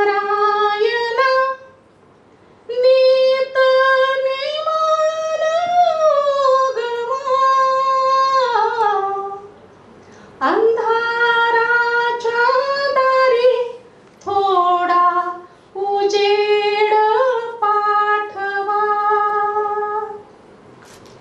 मोडक्या घराच्या बिंद्राबनाशी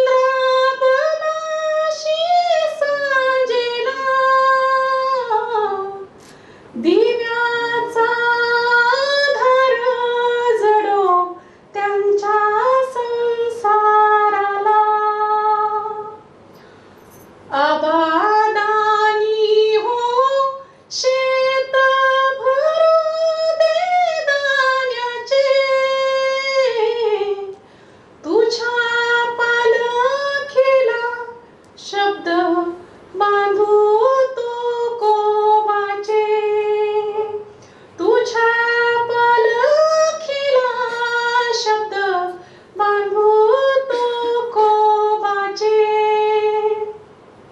म्हणजे बिंद्रावण, आबादानी हे स्पेशल शब्द त्या त्या कवीची एक ओळख आहे. जसं आमच्याकडे मराठी साहित्यामध्ये साहित्य अकादमी पुरस्कार प्राप्त सदानंद देशमुख म्हणून एक कादंबरीकार आहेत बुलढाण्याचे, त्यांच्या 12 मास आणि तहान या कादंबऱ्यांमध्ये मोहतुंबी हा एक सुंदर शब्द आलेला आहे. मोहतुंबी, मोहतुंबी म्हणजे काय, मोहतुंबी म्हणजे असं घरंदाज भारदस्त काहीतरी असं भव्य दिव्य सुंदर. प्रत्येक अशी भावना जेव्हा जेव्हा येते ते त्यांच्या याच्यामध्ये मोहतुंबी शब्द वापरतात. आणि हा शब्द म्हणजे सदानंद देशमुखाचं पेटेंट झालंय. पण दुर्दैव असं आहे की आमच्या आता मी जे UGCचे किंवा नियमावली वगैरे वाचते किंवा जे काही माझ्या कानावर थोडंफार पडतं, जी काही प्राध्यापक मंडळी विद्यापीठाशी संलग्न असलेली माणसं माझ्यासोबत असतात, तर ते आमचे मराठीचे आता कुलगुरूच नाही होत आहे तो. मराठी विषयाचे आमचे कुलगुरूच नाही होत आहेत, म्हणजे सगळे जास्त सायन्स विषयाचे होत आहेत. तर मी विचार करत असते की हे का होत आहे. एकने आमचे कोतापल्ले सर सोडले आणि अगोदर कोलते सर वगैरे होते जे पूर्वीचा काळ. अलीकडच्या काळामध्ये मराठी साहित्याला आमचे शिरवाडकर सर साहेब म्हणतात किंवा आमचे कुसुमाग्रज कवी म्हणून म्हणतात की गरिबी आली आहे. तर तसं तर काही झालं नाही. म्हणजे काय होत असेल असं. आम्ही लेखक लिहितो, पुस्तकं येतात, आमच्या भाषा विषयाचे उर्दू, मराठी, कानडी, हिंदी, इंग्रजीची लोक, ह्या लोकांचा म्हणजे कुलगुरू पदासाठी किंवा महत्वाच्या पदांसाठी विचार केला जात नाही. हे आम्हाला आमच्या वतीनं तुम्ही आमचे प्रतिनिधी म्हणून तुम्ही तिकडं आहात बा, तर तुम्ही जरा कळवा की या लोकांचे खंत आहे मनातली आणि ती तुम्ही काहीतरी सोडवण्याचा प्रयत्न करा. की साहित्यासाठी आम्ही अभिजातसाठी भांडतोय. इतके मोठे आमच्या रंगनाथ पठारे सरांनी अहवाल तयार केलाय, मराठीला अभिजातचा दर्जा द्या.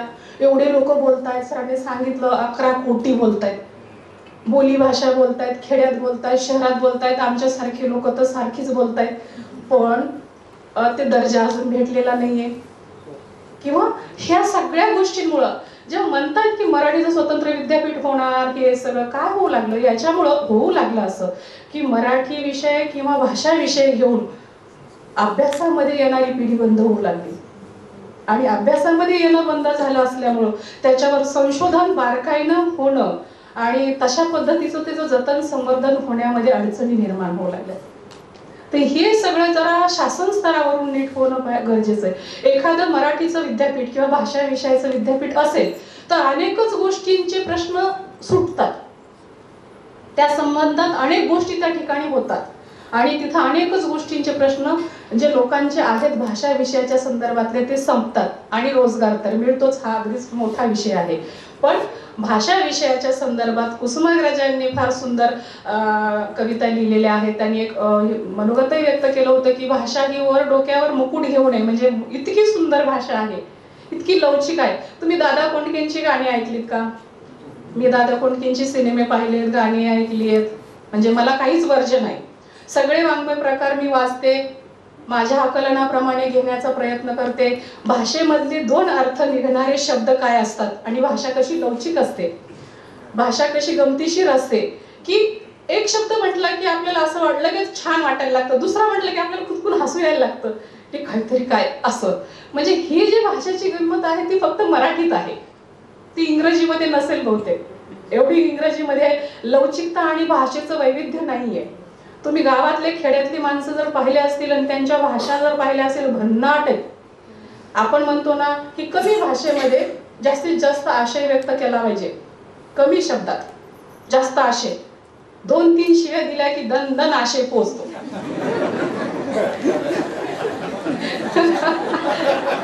थेट आशय पोचून जातो, जास्त सांगायचं कामच नाही. 1-2 शिव्या दिल्या की ते नीटच होऊन झणझणच करतात समोरच्याच. मग अजून भाषा थेट पोहोचणं म्हणजे काय. तुम्ही गावातल्या बायांची भांडणं पहा. मी गावातून आली, नळ नाही, कुठूनही कशावर आहे, तुम्ही धुण्याच्या दगडावर जा, पाण्याच्या विहिरीवर जा, कशातही जावाजावांची पहा घरात. आणि नवरा बायकोची पण पहा. मासले वाईट शब्द असतात त्याच्यात. एकाच शब्दात नवऱ्याचे केस असे टाईट होऊन जातात. बायको अशी काही फणकारानं बोलते ना, असा काही तिचा आविर्भाव असतो, चेहरा बिहरा असा काही असतो की नवरा दिवसभर तणतणत राहतोय. म्हणजे ही जी कला आहे, हे सगळं जे काही भन्नाट सगळं काही मराठीमध्ये किंवा भाषा विषयांमध्ये भरलेलं आहे, ठासून ठासून भरलेलं आहे. आणि त्याच्यामुळे जगण्याला अशी लज्जत येते. जेवताना तुम्ही 5 स्टारमध्ये जरी गेलात आणि 7 स्टारमध्ये जरी गेलात तर आपली पोटात ती भूकच नाही संपत. आपण म्हणतो खूपच छान छान होतं, इतके टायबी लावलेले लोक वाढायला होते, पण जेवणच नाही गेलं, ती चवच चांगली नव्हती. आणि गावाकडचा झणझणीत ठेचा खा, एखादी भाकरी किंवा चपाती खा आणि ठेचा खा, तुमचं पोट असं भरल्यासारखं तृप्त. ही जी लज्जत आणि हे जे पोट भरून जगणं, बोलणं, वागणं आहे, हे भाषा विषयामध्ये आहे.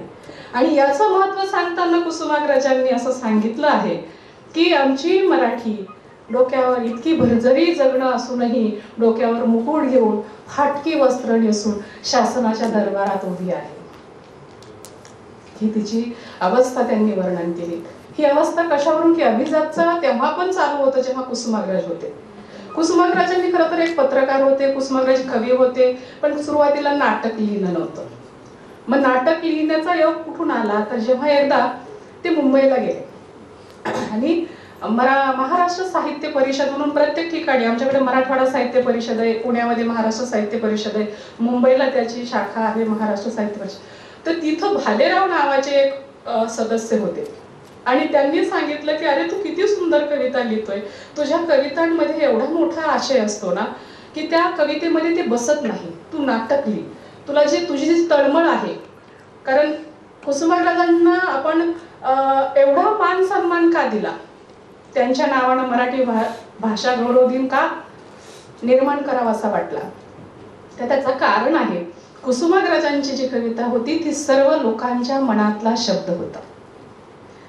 जेव्हा बाबासाहेब आंबेडकरांनी नाशिकला काळाराम मंदिर त्याचा सत्याग्रह केला तर कुसुमाग्रज त्याच्यात सहभागी होते आणि त्याच्यामुळं त्यांचा प्रत्येक चळवळीमध्ये जे त्यांना जात पात ह्या गोष्टीतून होत असलेल्या त्यांना आवडत नव्हतं आणि त्याच्यामुळे ते त्या सगळ्या गोष्टी हे जात पात सोडून द्या यासाठी ते सतत प्रयत्नरत होते आणि लिहित होते, बोलत होते. आणि मग जेव्हा भालेरावांनी सांगितलं त्यांना की तू नाटक लिही, आणि कुसुमाग्रजांनी नाटक लिहिलं. नाटक लिहिताना शिरवाडकर नाव धारण केलं, पण कुसुमाग्रजांची गंमत अशी आहे की ते 6 भाऊ होते आणि एक छोटी बहीण होती, तिचं नाव होतं कुसुम, जी त्यांच्या पाठीवर जन्माला आली होती. मग कुसुमचा अग्रज, अग्रज म्हणजे मोठा, कुसुमचा अग्रज म्हणून कुसुमाग्रज. आणि हे अत्यंत सुंदर नाव त्यांनी कवितेसाठी वापरलं. उर्दूमध्ये लिहिताना तुम्ही पाहिलं असेल तर लोक टोपण नाव घेऊन कविता लिहितात. दुःखी, आमच्याकडे राय हरिश्चंद्र सहाणे होते उर्दू शायर, ज्यांच्या नावानं आम्ही गेले 25 वर्ष उर्दू शायराच्या नावानं मराठी कवीचा सन्मान करतो. तर ते राय हरिश्चंद्र सहाणे त्यांनी स्वतःला दुःखी नाव धारण केलं होतं. त्यानंतर अजून एक आमच्याकडे शायर होते ज्यांना जालनवी, शम्स जालनवी म्हणायचं, ते नुकतेच आता कोरोनाच्या काळामध्ये वारले. आणि परवा ज्यांना आपण ज्ञानपीठ पुरस्कारानं सन्मानित केलेलं आहे ते गुलजार साहेब.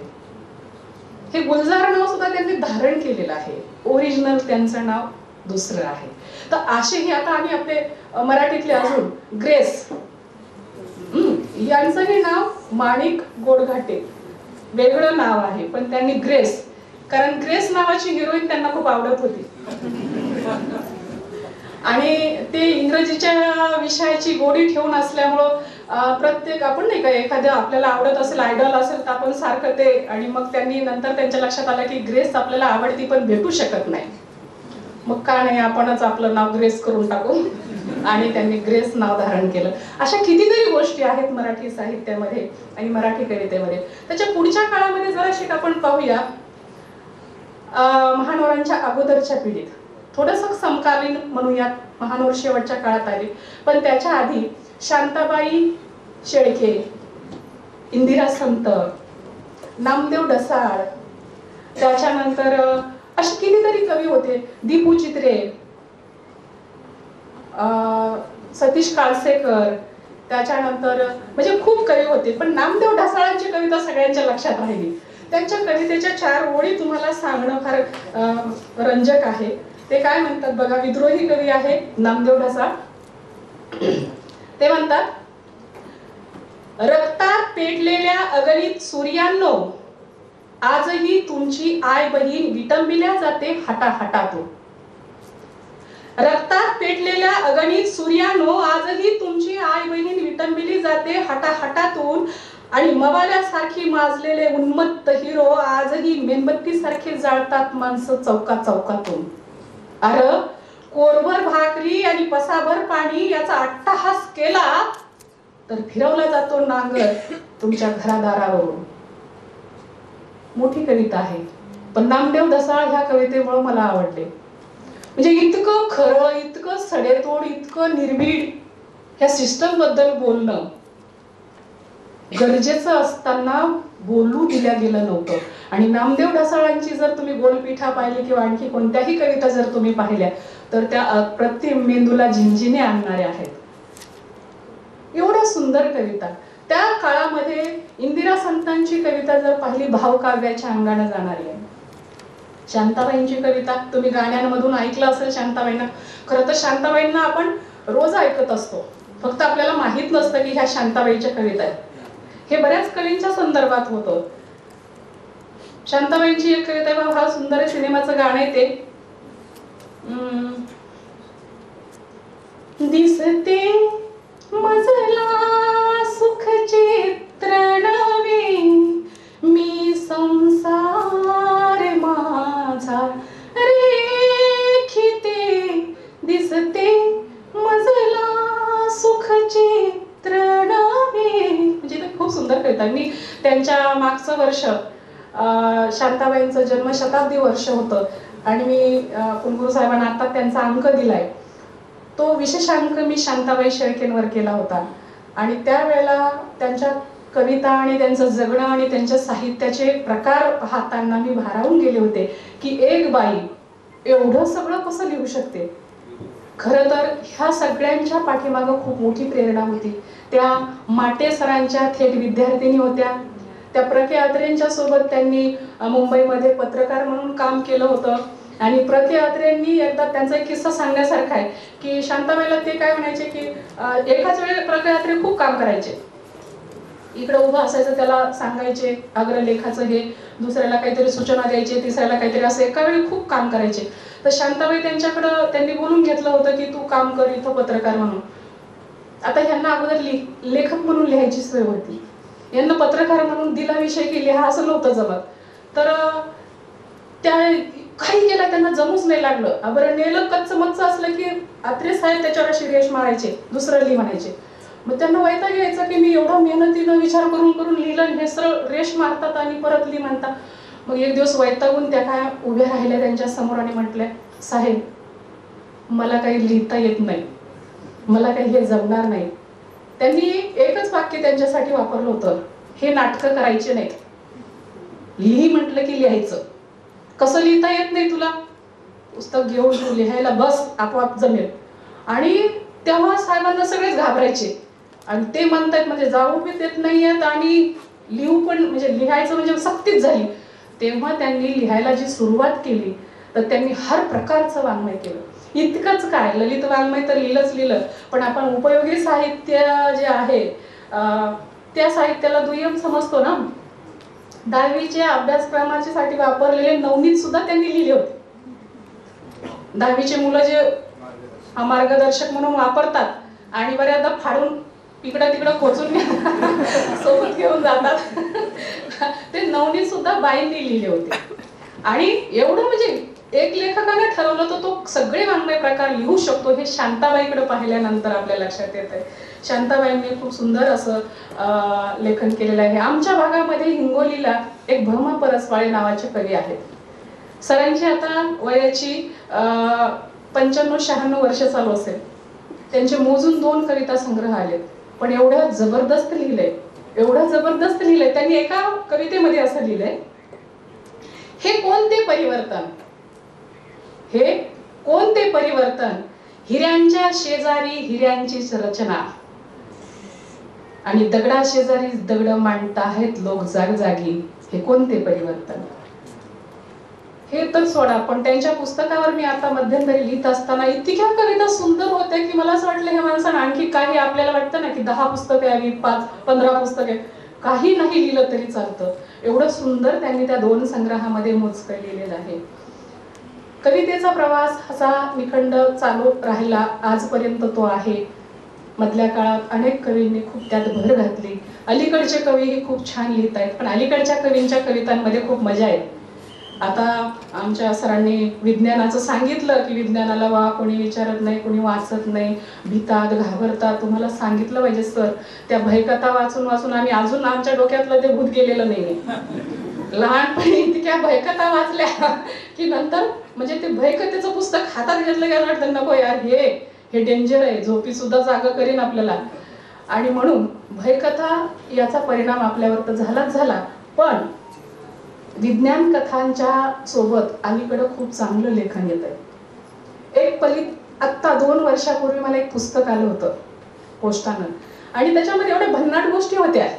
जगताप नावाच्या कवीचं काहीतरी आहे ते, एवढं सुंदर गोष्टी की आपण नाही का, चल रे भोपळ्या टुनुक टुनुक, आपली गोष्ट सांगतो बाळांना, आणि ते भोपळा असं ती म्हातारी सगळं चपून बिकून घरी येते, असं तिचं शेवट होतो. ह्याची गोष्ट तिथून सुरू होते या विज्ञान बहादराची. हे ना काय म्हणताय की ते प्राणी तर तिकडेच रस्त्यावर वाट पाहत आले, तिथंच वाट पाहत बसले, आणि म्हातारी कुठं गेली. मग सगळे जणांनी ठरवलं, यानं त्याला विचारलं, त्यानं त्याला विचारलं, त्यानं विचारलं, आणि म्हणते ती कुठं गेली म्हातारी. तर चला म्हणे तिच्या घरी जाऊ, आली का नाही पहा. ते सगळे मिळून घरी येतात म्हणे तिच्या. तर त्याच्यात अगोदर सगळेजण म्हणतात की नको आधी तिच्या ह्या घरात दिसतंय म्हणे उजेड चिमणीचा, आत तू जा. तर कोण जाणार, ते घाबरतात त्या म्हातारीला. इतकी शहाणी म्हातारी म्हणे आपल्याला सगळ्यांचं कोण आली. तर वाघाला म्हणते तू जा. आता वाघ आतमध्ये यायला निघतोय, दार वाजवतोय तो कडी, आणि कडी वाजवतोय म्हातारी म्हणते कोण आहे तिकडे, कोण वाजवतोय कडी इतक्या रात्रीचं, अशी जरा खेक असते आतून. तर ते घाबरतोय ना वाघ, पण काय करत आहे म्हातारी चवताळली म्हणून. मग नंतर ते कसं तरी मीच आहे करून दार ढकलतय, म्हातारी उघडून आत घेते, आणि तू आलास का म्हणे आता इथं, तुझं काय काम आहे इथं. आणि पुन्हा तिचं जाऊन त्या एक पोतं टाकलेलं असतंय, आणि तिथं ती तिचं चुलीवर भाकरी करत असते. तर ह्याला वाटतं म्हातारी मला बसायला काय देईल, काहीतरी देईल बसायला. तर ती म्हणते, ते असं उभाच राहतो तिथं दाराच्या मागच्या साईडला. तर ते बस ना तिथंच, तू काय पाहुणा आहे का आता, तुला काय अंतरून देऊ काय का खुर्ची आणू कुठून. आणि तो बाग चळचळ कापायला म्हातारीला. म्हणजे मी त्याची ती कल्पना शक्ती त्या लेखकाची पाहून इतकी म्हणजे अचंबित झाले की आपली गोष्ट संपते तिथून त्याची गोष्ट सुरू होते. आणि प्रत्येक गोष्टीचं तसं आहे. मराठी साहित्यामध्ये वेगळा विचार करून लिहिणारे लोक सुद्धा आता येत आहेत, याचा खूप आनंद आहे. मी सांगत होते कवितेच्या संदर्भात तर मी सांगणार आहे, पण त्याच्या आधी मला छत्रपतींच्या बद्दल 2-3 किस्से सांगायचे. ते किस्से असे आहेत, तुम्ही अनेकांनी, मी पळणे सगळ्यांनी आपण छत्रपतींबद्दल खूप वाचलेलं आहे, ऐकलेलं आहे. आपल्या सगळ्यांना मला तर खूपदा असं वाटत असतं की मी जर त्या काळात असते तर मी तर छत्रपतींची फारच जवळची मावळा झाली असते. पण हे आपल्या सगळ्यांनाच वाटत असतं. हे नंतर माझ्या लक्षात आलं की ते काही शक्य नव्हतं. दऱ्याखोऱ्यातून पळणं, हिंडणं, भाकर हातावर घेऊन खाणं, आणि ते घोड्यावर रात्रंदिवस प्रवास करणं. त्याच्यातली एक गंमत, महिलांचे कॅरेक्टर छत्रपतींच्या इतिहासात फार आपल्याला माहीत नाहीत, फक्त हिरकणी माहिती आहे. पण त्या 2-3 दोघी जणींच्या संदर्भात मला तुमच्याबद्दल त्याच्याबद्दल सांगायचं. एक आहे रायबागीन. आता ही रायबागीन कोण आहे तर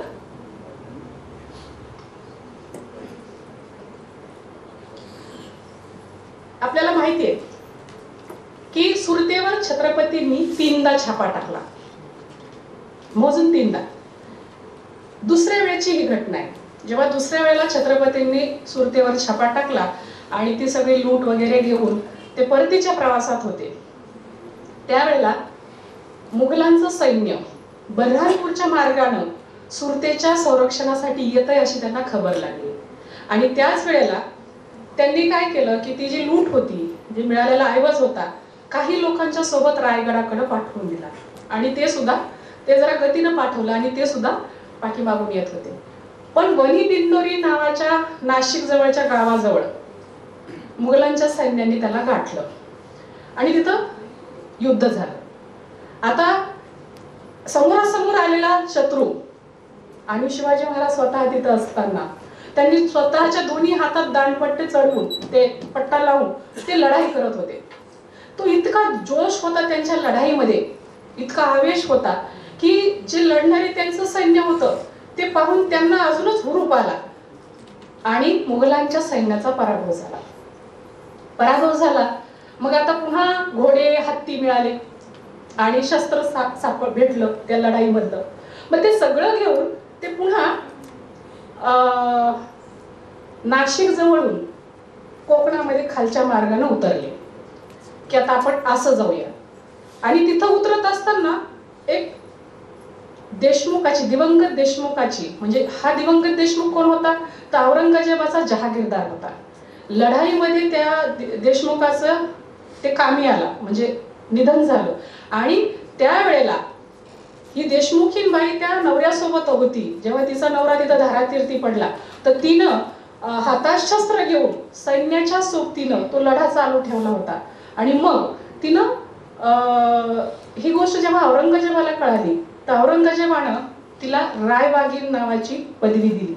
आणि ही देशमुखी शिवाजी महाराजांना थेट समोर आडवी आली लढाई करण्यासाठी, आव्हान देण्यासाठी.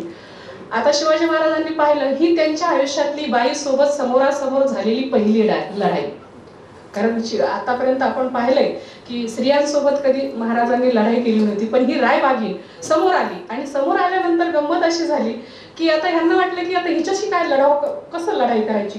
पण तिनं सांगितलं नाही नाही, म्हणजे तिचा तो बाणा होता तो. आणि ते लढाई झाली. तर लढाई होताना काय झालं, खूपच कमी वेळेमध्ये तिचा पराभव झाला. कारण ह्यांचं सैन्य आदित्वेशानं पेटलेलं आणि त्याच्यामध्ये हिचं सैन्य आलं समोर आणि ते थोडंसं सैन्य असल्यामुळे लवकर पराभव झाला. आणि मग ती शरण गेली महाराजांना की आता मी तुमची बंदी आहे.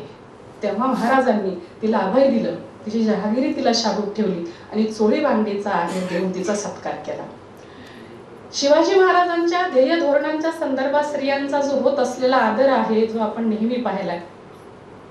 दुसरं एक उदाहरण असं आहे, जी निसा बेगम आहे. ही निसा बेगम आहे औरंगजेबाची मुलगी. आता हे औरंगजेब ती शिकलेली होती, बहुश्रुत होती आणि शिवाजी महाराजांची सगळी चर्चा तोपर्यंत सगळ्या महाराष्ट्रभर पोहोचलेली होती, दिल्लीपर्यंत पोहोचलेली होती.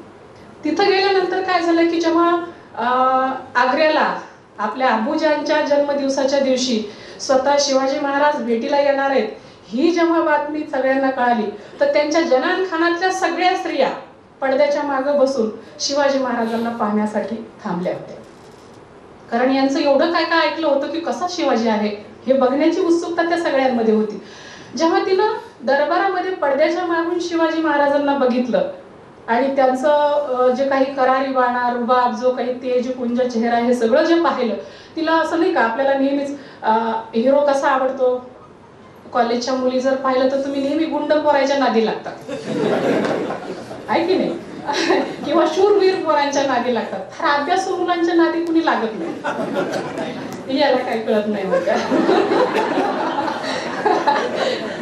जरा चर्चा ज्याची कानावर येते ना ते मुलं आपल्याला आवडतात. कोणतं आता सलमान खान हे आपल्याला कसे आवडतात. आता वास्तविक पाहता सलमानची ऍक्टिंग पाहिलेली असते आपण, पण तरी पण तो अंग फुगून चालले आपल्याला वाटतं हा भारी भारी. तर तसं तो शिवाजी महाराज तर खरंच हिरो होते. त्यांना पाहिल्यानंतर या निसा बेगमला हिनं मनातून ठरवलं की करायचं तर ह्याच्याशीच लग्न करायचं, नाही तर लग्नच नाही करायचं. आली का पंचायत. मग काय झालंय की कालांतरानं शिवाजी महाराज ते बंदी झाले, मग ते भानगडी आपल्याला इतिहास माहितीये.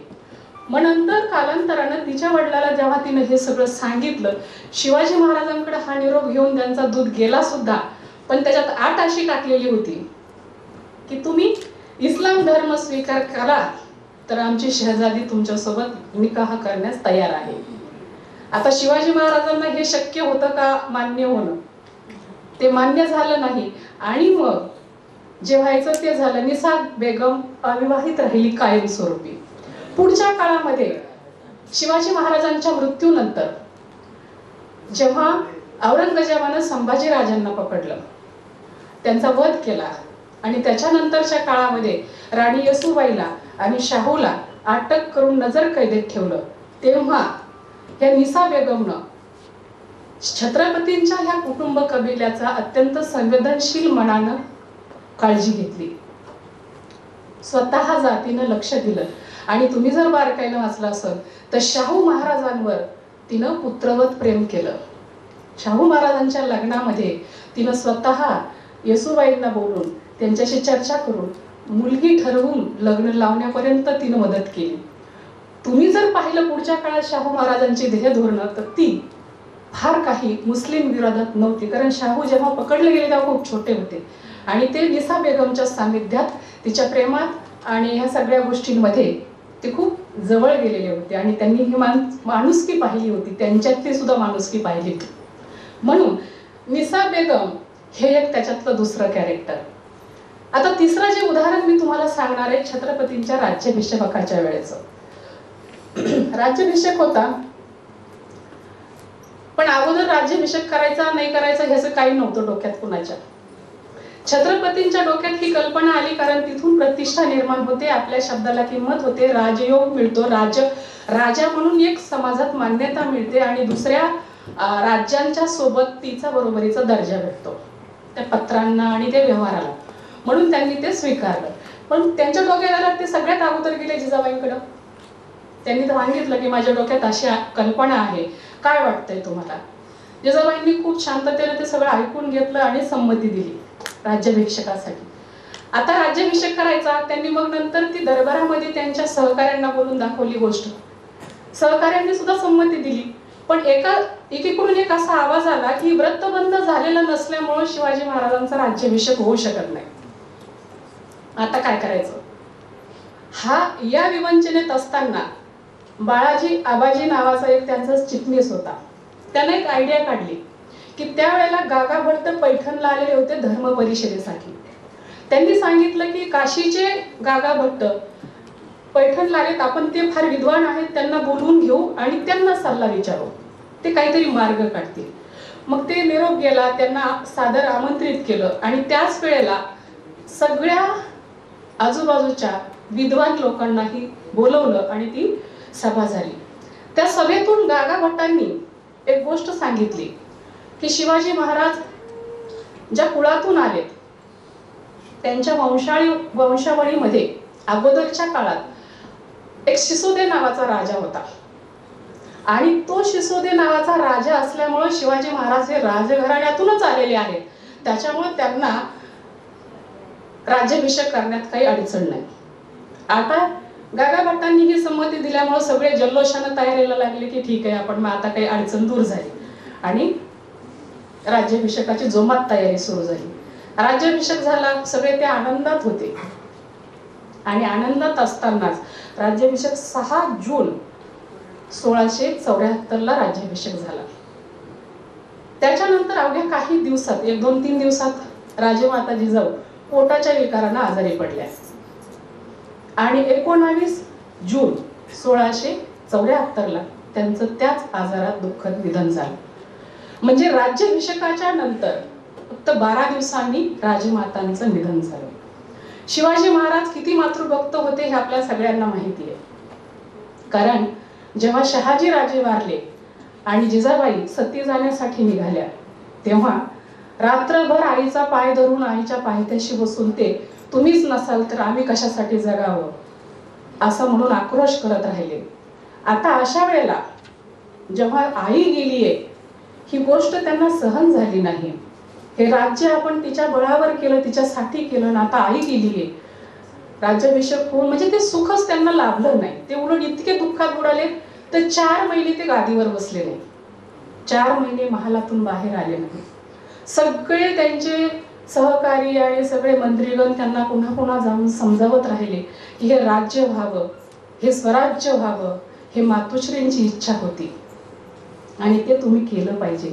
आणि ती गोष्ट त्यांना पटल्यामुळे मनाची समजूत घालून त्यानंतर ते बाहेर पडले आणि मग देवदर्शन करून थोडं आपण मनाला नाही का बाहेर पडायचं तर काय पडणार, कुठं जाणार, तर मग ते तिथून पुढं प्रतापगडावर गेले, देवीचं दर्शन घेतलं. तिथून पुढं जेजुरीला गेले, खंडेरायांचं दर्शन घेतलं आणि सज्जनगडला गेले. सज्जनगडला यासाठी गेले की संत रामदास स्वामी तिथं राहत होते हे त्यांना माहीत होतं. त्यांचीही जाता जाता भेट घ्यावी म्हणून तिथं गेले. पण योगायोगानं त्यावेळेला स्वामीजी गडावर नव्हते, ते कुठेतरी जंगलात निघून गेलेले होते आणि त्यांची भेट होऊ शकली नाही. त्यानंतर शिवाजी महाराज पुन्हा आले, राज्यकारभार चालवला आणि 1974 ते 80 पर्यंत त्यांनी राज्यकारभार केला. हा इतिहास आपल्या सगळ्यांना माहीत आहे. मित्रांनो, राज्याभिषेक करण्यापुरतच नाही तर त्याच्या अगोदरचा जो खडतर प्रवास आपण पाहिलेला आहे राजांचा, तो सगळ्यांना प्रेरणादायी आहे, सगळ्यांसाठी खूप महत्वाचा आहे. आता त्यांच्या आयुष्यातल्या चौथ्या कॅरेक्टर बद्दल मी बोलणार आहे, ती आहे हिरकणी. ज्या हिरकणीबद्दल तुम्हा सगळ्यांना माहीत आहे, त्या हिरकणीची मी केलेली एक कविता तुमच्या समोर ठेवते.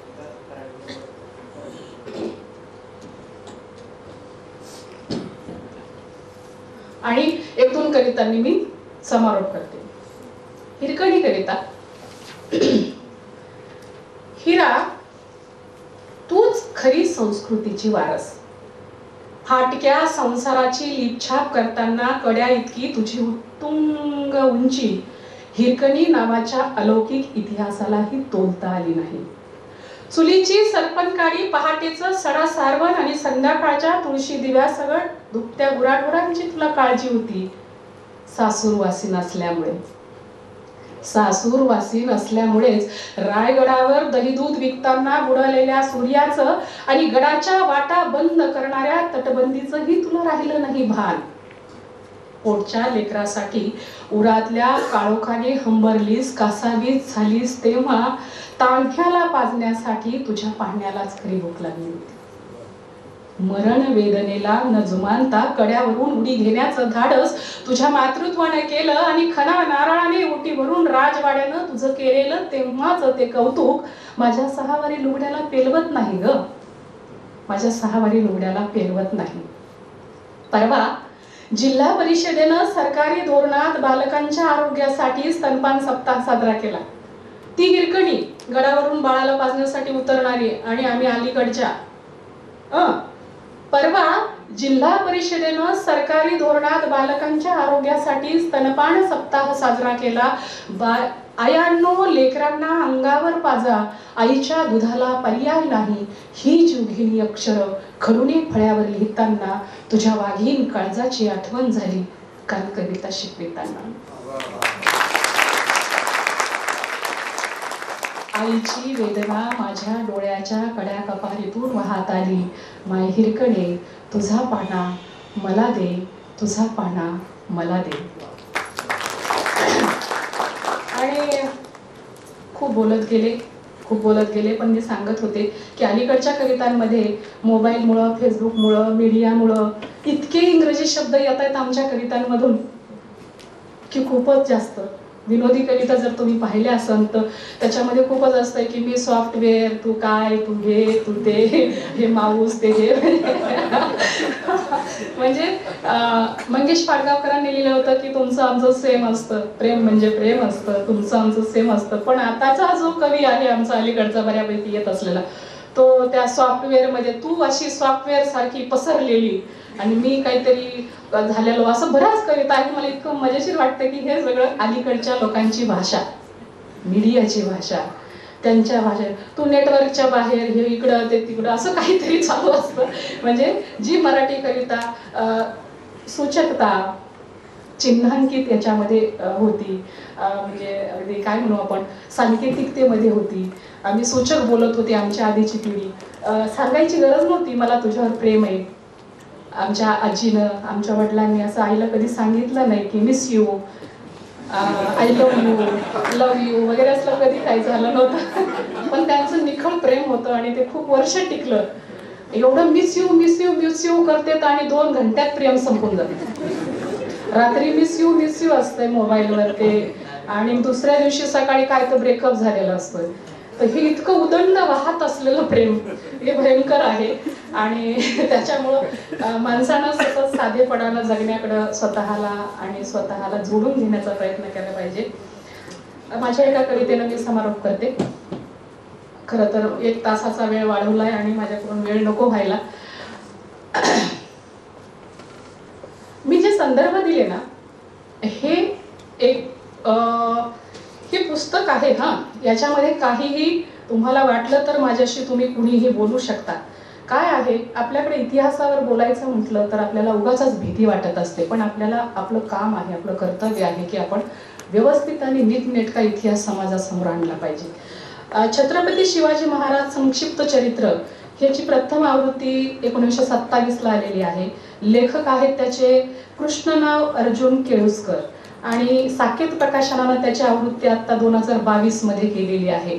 म्हणजे सातत्यानं त्याच्या खूप आवृत्त्या झाल्यात.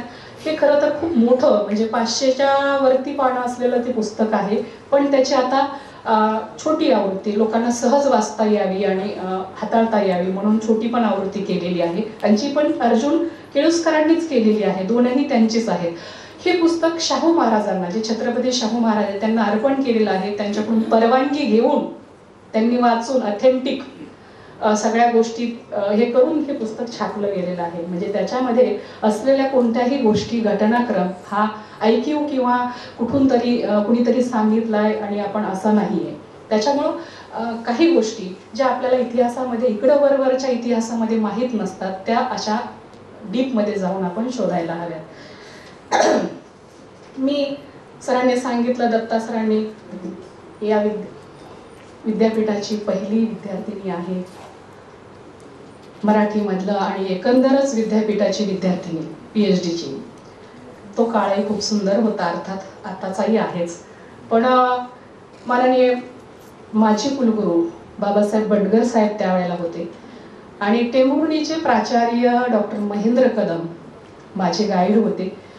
महेंद्र कदमांची आणि मी इकडं मराठवाड्यातून इकडं PhD करायला येण्याची एक मोठी वेगळी आख्यायिका आहे. कारण ते आमच्याकडे एवढा कार्यक्रमाला आलते आणि मी PhDच्या मार्गदर्शकाच्या शोधात होते. आमच्याकडे मला ज्यांच्याकडे करायचं होतं तेव्हा त्यांच्याकडे जागा रिकामी नव्हती. देवकर्ण मदन म्हणून होते आणि ते विद्यार्थी वेळ जास्त घेत होते आणि मला असं वाटत होतं माझा मूड जाण्याच्या अगोदर मी PhDला रजिस्ट्रेशन करावं. आणि त्यावेळेला कदम सर भेटले आणि ते म्हणे तुम्हाला दूर पडेल पण तुम्ही कराल का?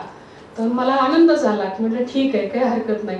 मग त्यांच्यामुळं मला या विद्यापीठाची पहिली विद्यार्थिनी होण्याचा मान मिळाला, याचा मला सार्थ अभिमान. म्हणजे मी तुमच्याशी कुठल्या ना कुठल्या माध्यमातून तरी जोडलेली आहे. दत्ता गोलब सरांचा जेव्हा अगोदर फोन आला होता तर ते मला इसवी सन विचारत होते आणि त्यांनी मला सांगितलं होतं की मॅडम तुम्ही नुसत्या मराठीच्या नाही तर पूर्ण विद्यापीठाच्या पहिली विद्यार्थिनी आहात आणि मला खूप भारी वाटलं होतं. त्यामुळं त्या सगळ्या प्रक्रियेची आणि त्या सगळ्या घटनाक्रमाची मी आभारी आहे, ऋण व्यक्त करते आणि एका कवितेनं समारोप करते. जास्त ताणणं मजा नसते खरं तर. एक कविता. घरंदाज घरांच्या भिंतींनाही असतात म्हणे कान. घरंदाज घरांच्या भिंतींनाही असतात म्हणे कान. म्हणूनच मित्रा आपण आपली गुपित मन मोकळ्या रस्त्यांना सांगावीत. ती करत नाहीत कधीच प्रतारणा तुमच्याशी किंवा तुमच्या गुपितांशी. कारण त्यांना हे पक्के ठाऊक असते की बांधणारेच नेहमी बांधलेले असतात. म्हणून आपण आपली गुपित मन मोकळ्या रस्त्यांना सांगावीत. आणि कृतज्ञता व्यक्त करताना जगण्याचे जगणी जगून झाले बाई समजून मजले तरी मज कळले नाही. मागून जोगवा भरत गेली ओटी. मागून जोगवा भरत गेली ओटी. संपल्या दुःखाचे अश्रू दाटले पोटी. जगण्याचे जगणी जगून झाले बाई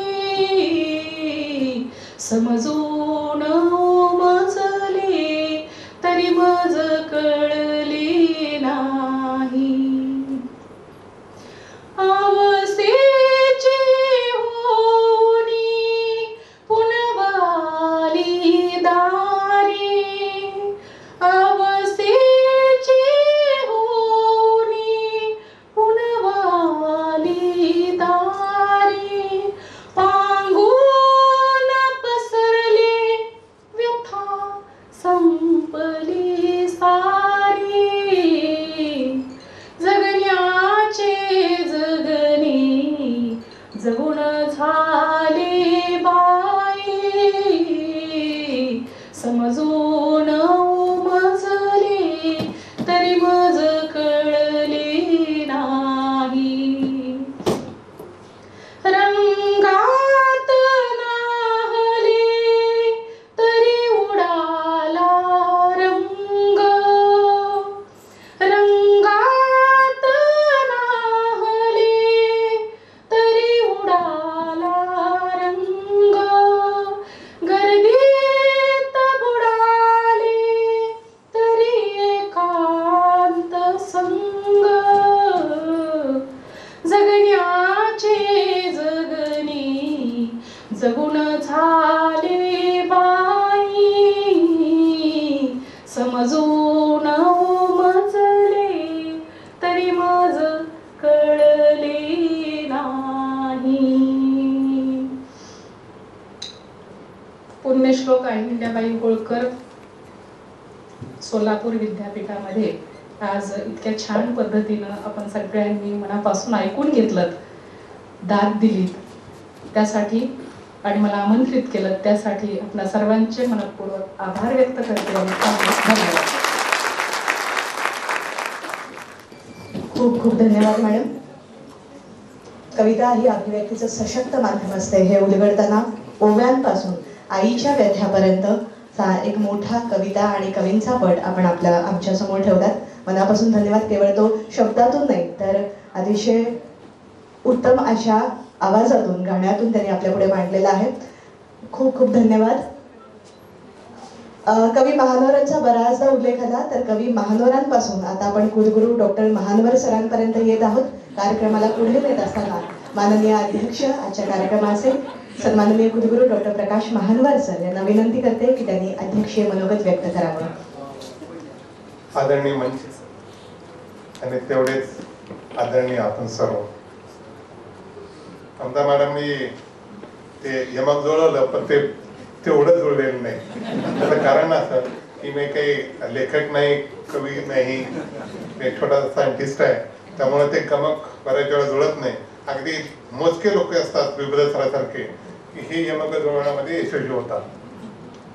सायन्स म्हटलं की काहीतरी शोधून काढणं, शोधत बसणं, अंधारात गोळ्या मारणं,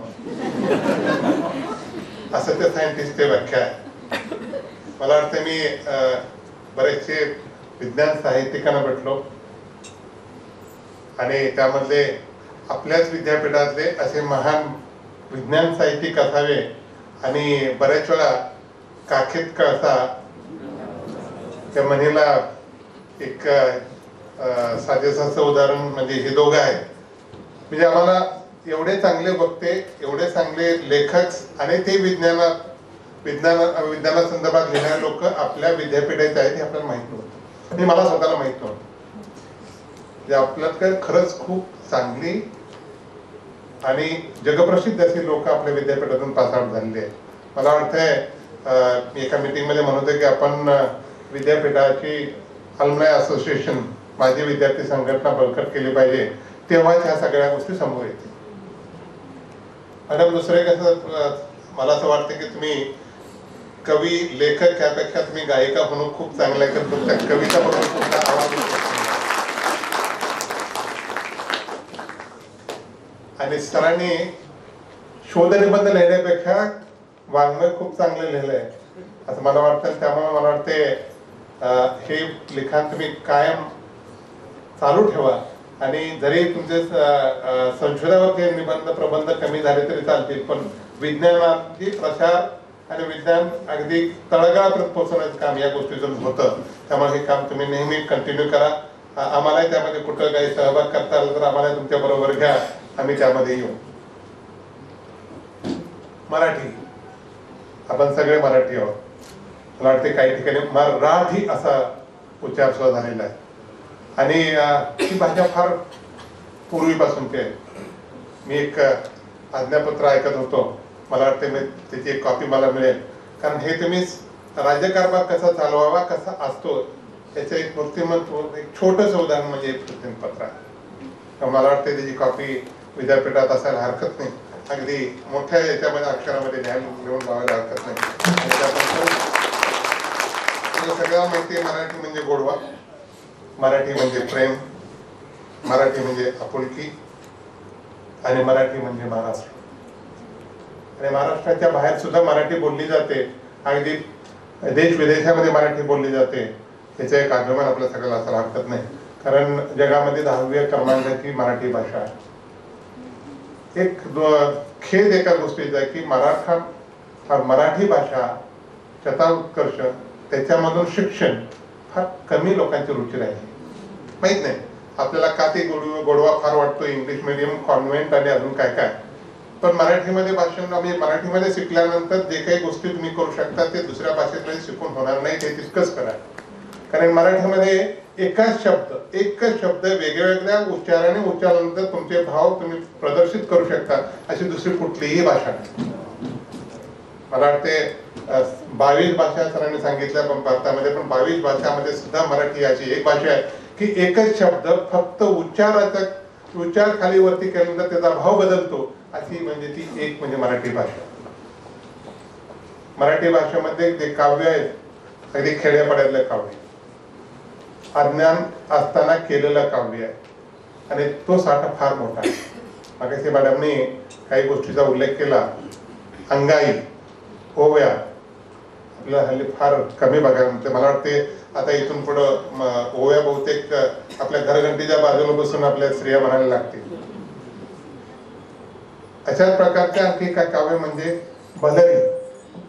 शेतामध्ये काम करत असताना स्पेसिफिकली सोलापूर सातारा जिल्ह्यामध्ये ज्यावेळी सुगी असते आपली, त्यावेळी सुगीचं काम करता करता तो आलेला कंटाळा कमी करण्यासाठी गायलेली गाणी म्हणजे भलरी.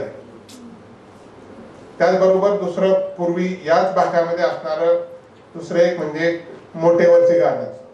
मला वाटतं दादा कोणकेने ह्याबद्दल बरंचसं काही लिहिलंय. मोटेवरची गाणं आपल्याला ऐकायला मिळत नाही आणि आता मोठच राहिलेली नाही. मला माहित नाही किती लोकांनी मोठ पाहिले असेल, पण येस डेफिनेटली मी तर त्यातला काही जणी मोठ हाकलेली आहे. आणि खरंच आनंद होतो की आमची पिढी म्हणजे आमच्या वयामधली जी पिढी आहे त्या पिढीने फार बदल पाहिले, खूप बदल पाहिले, जे इथून पुढच्या कुठल्या पिढीला बघायला मिळाले त्याच्या पूर्वीच्या पिढीला पाहायला मिळाले. म्हणजे सायकलसाठी अगदी आटापिटा करणारे माणसं आज अगदी सहजतेने कार उपलब्ध होणं, हा बदल जो आहे हा खूप मोठा बदल आहे. म्हणजे मला आठवतं मी ज्यावेळी अमेरिकेला पहिल्यांदा गेलो 1998ला आणि त्यावेळी रस्त्यावर चालताना ते लोक मी पाहिजे, म्हणजे हा काय प्रकार आहे जे रस्त्यावरती सुद्धा कोणी बोलू शकतं आणि ते काही नसताना. आणि आता आपण बघाल तर भारतामध्ये अमेरिकेपेक्षा जास्त मोबाईल वापरणारे लोक आहेत. तुम्ही जर डाटा पाहिला तर डाटा जगामध्ये सगळ्यात जास्त वापरणारा हा भारतात डाटा जास्त वापरणारा देश आहे. म्हणजे कुठलीही गोष्ट किती जोरात पसरते हे एक उदाहरण आहे. आणि मला वाटतं त्याच पद्धतीने जर मराठीचा प्रसार करत राहिलो तर मराठी भाषा देशामध्ये नाही परदेशामध्ये सगळीकडे ज्या पद्धतीने इंटरनेट ज्या वेगाने पळते त्या वेगाने मराठीचा प्रचार व्हावा अशी एक अपेक्षा या मराठी भाषा दिनी मी व्यक्त करतो. एका गोष्टीची मला वाटते मी परवा आपला दीक्षांत समारंभ होता विद्यापीठात आणि त्यासाठी अमराठी भाषिक माझे गुरु त्यांना मी आमंत्रित केलं होतं चीफ गेस्ट म्हणून. आणि त्यांनी व्यक्त केलेली खंत अशी की म्हणे ते शिवाजी विद्यापीठाच्या दीक्षांत समारंभाला मला वाटते 4 ते 5 वर्षापूर्वी करोनाच्या अगोदर गेले होते आणि तिथं मराठी भाषेमध्ये जेवढे PhD झाले नव्हते त्याच्यापेक्षा जास्त हिंदी भाषेमध्ये झाले होते, असं का असावं त्यांनी तो प्रश्न तिथं त्यांच्या दीक्षांत समारंभामध्ये विचारला होता. आणि तीच परिस्थिती सोलापूर विद्यापीठामध्ये आज आम्हाला सोलापूर विद्यापीठामध्ये मराठीसाठी गाईड करणारे गाईड उपलब्ध नाहीये. ही खंत आहे. म्हणजे आपल्याला असं कुठेतरी थोडंसं त्या दृष्टीने विचार करायला की मराठी भाषा आपण बोलतो तिथपर्यंत आपण सीमित ठेवतोय. नाही, त्याच्यामध्ये ज्ञान, त्याच्यामध्ये सखोल अभ्यास करण्यासाठी आपल्याला लोक पुढे यायला लागतील. मला माहित नाही की मराठीमध्ये PhD केल्यानंतर आम्हाला काय करिअर आहे असं म्हणणारे लोक आहेत. करिअर खूप मोठं आहे, समोर आहे. असे फार मोठे करिअर तुम्हाला मिळू शकतात. आणि मराठीमध्ये लेखन केल्यानंतर तुम्ही तुमचं चरित्र चालू शकता. एवढी मराठी भाषेमध्ये शक्ती आहे, ताकद आहे. आणि त्यामुळे मला असं वाटतं की इथून पुढे मी इथं आल्यापासून मला वाटतं मी बऱ्याच वेळा ज्या संकुलामध्ये विद्यार्थी कमी आहे, कारण मी विद्यार्थी किती आहे त्याचा आढावा घ्यायला सुरुवात केली, शिक्षक किती आहे ते आढावा घ्यायला सुरुवात केली. आणि त्यामुळे माझ्याकडे भाषा संकुल फार वीक आहे असं माझ्या लक्षात आलं. आणि त्यासाठी मॅडम मला वाटतं पुढच्या वर्षी माझ्याकडे PhD साठी मराठी विषयामध्ये बरेच विद्यार्थी असतील आणि तेवढेच गाईड उपलब्ध होतील याचा प्रयत्न मी नेहमी करेन. आणि तीच मला वाटतं खरी आपण आजच्या दिवशी केली प्रतिज्ञा असेल. आपणही सगळ्यांनी त्या दृष्टीने एक प्रतिज्ञा करू, आपण मराठीत बोलू, आपली मुलं मराठीच मालिकेमध्ये शिकायला घालू, आपल्या मुलांची मुलं मराठीमध्ये शिकतील. ऑफकोर्स इंग्लिश भाषा तुम्हाला शिकावीच लागेल, कारण ती तुम्ही इंटरनॅशनल मार्केटमध्ये तुम्हाला टिकून राहायचं असेल तर इंग्लिश शिकावेच लागेल. पण मराठीमध्ये जेवढं ज्ञान आपल्याला मिळू शकतं तेवढं दुसऱ्या कुठल्याही भाषेत मिळणार नाही. त्यामुळे इथून पुढे आपण मराठी बोलू, मराठी बोलू आणि अशाच पद्धतीने बोलू. धन्यवाद. थँक्यू. खूप खूप धन्यवाद सर. सर सुरुवातीलाच म्हणाले की खरं तर मी एक विज्ञानाचा शिक्षक आहे, पण त्यांच्या बोलण्यातून आपल्या लक्षात आलंच असेल की ते एक भाषा प्रेमी आहेत, लोकगीतांची त्यांना जाण आहे आणि कवितांचे ते उत्तम रसिक आहेत. खूप खूप धन्यवाद सर. अतिशय कमी वेळामध्ये आपण सगळ्यांशी संवाद साधला. यानंतर अर्थातच आपण आभाराकडे वळत आहोत. मराठीच्या प्राध्यापिका विद्या काळे यांना विनंती करते की त्यांनी आभार मानावेत. उपस्थित सर्व जणांचे मनापासून आभार.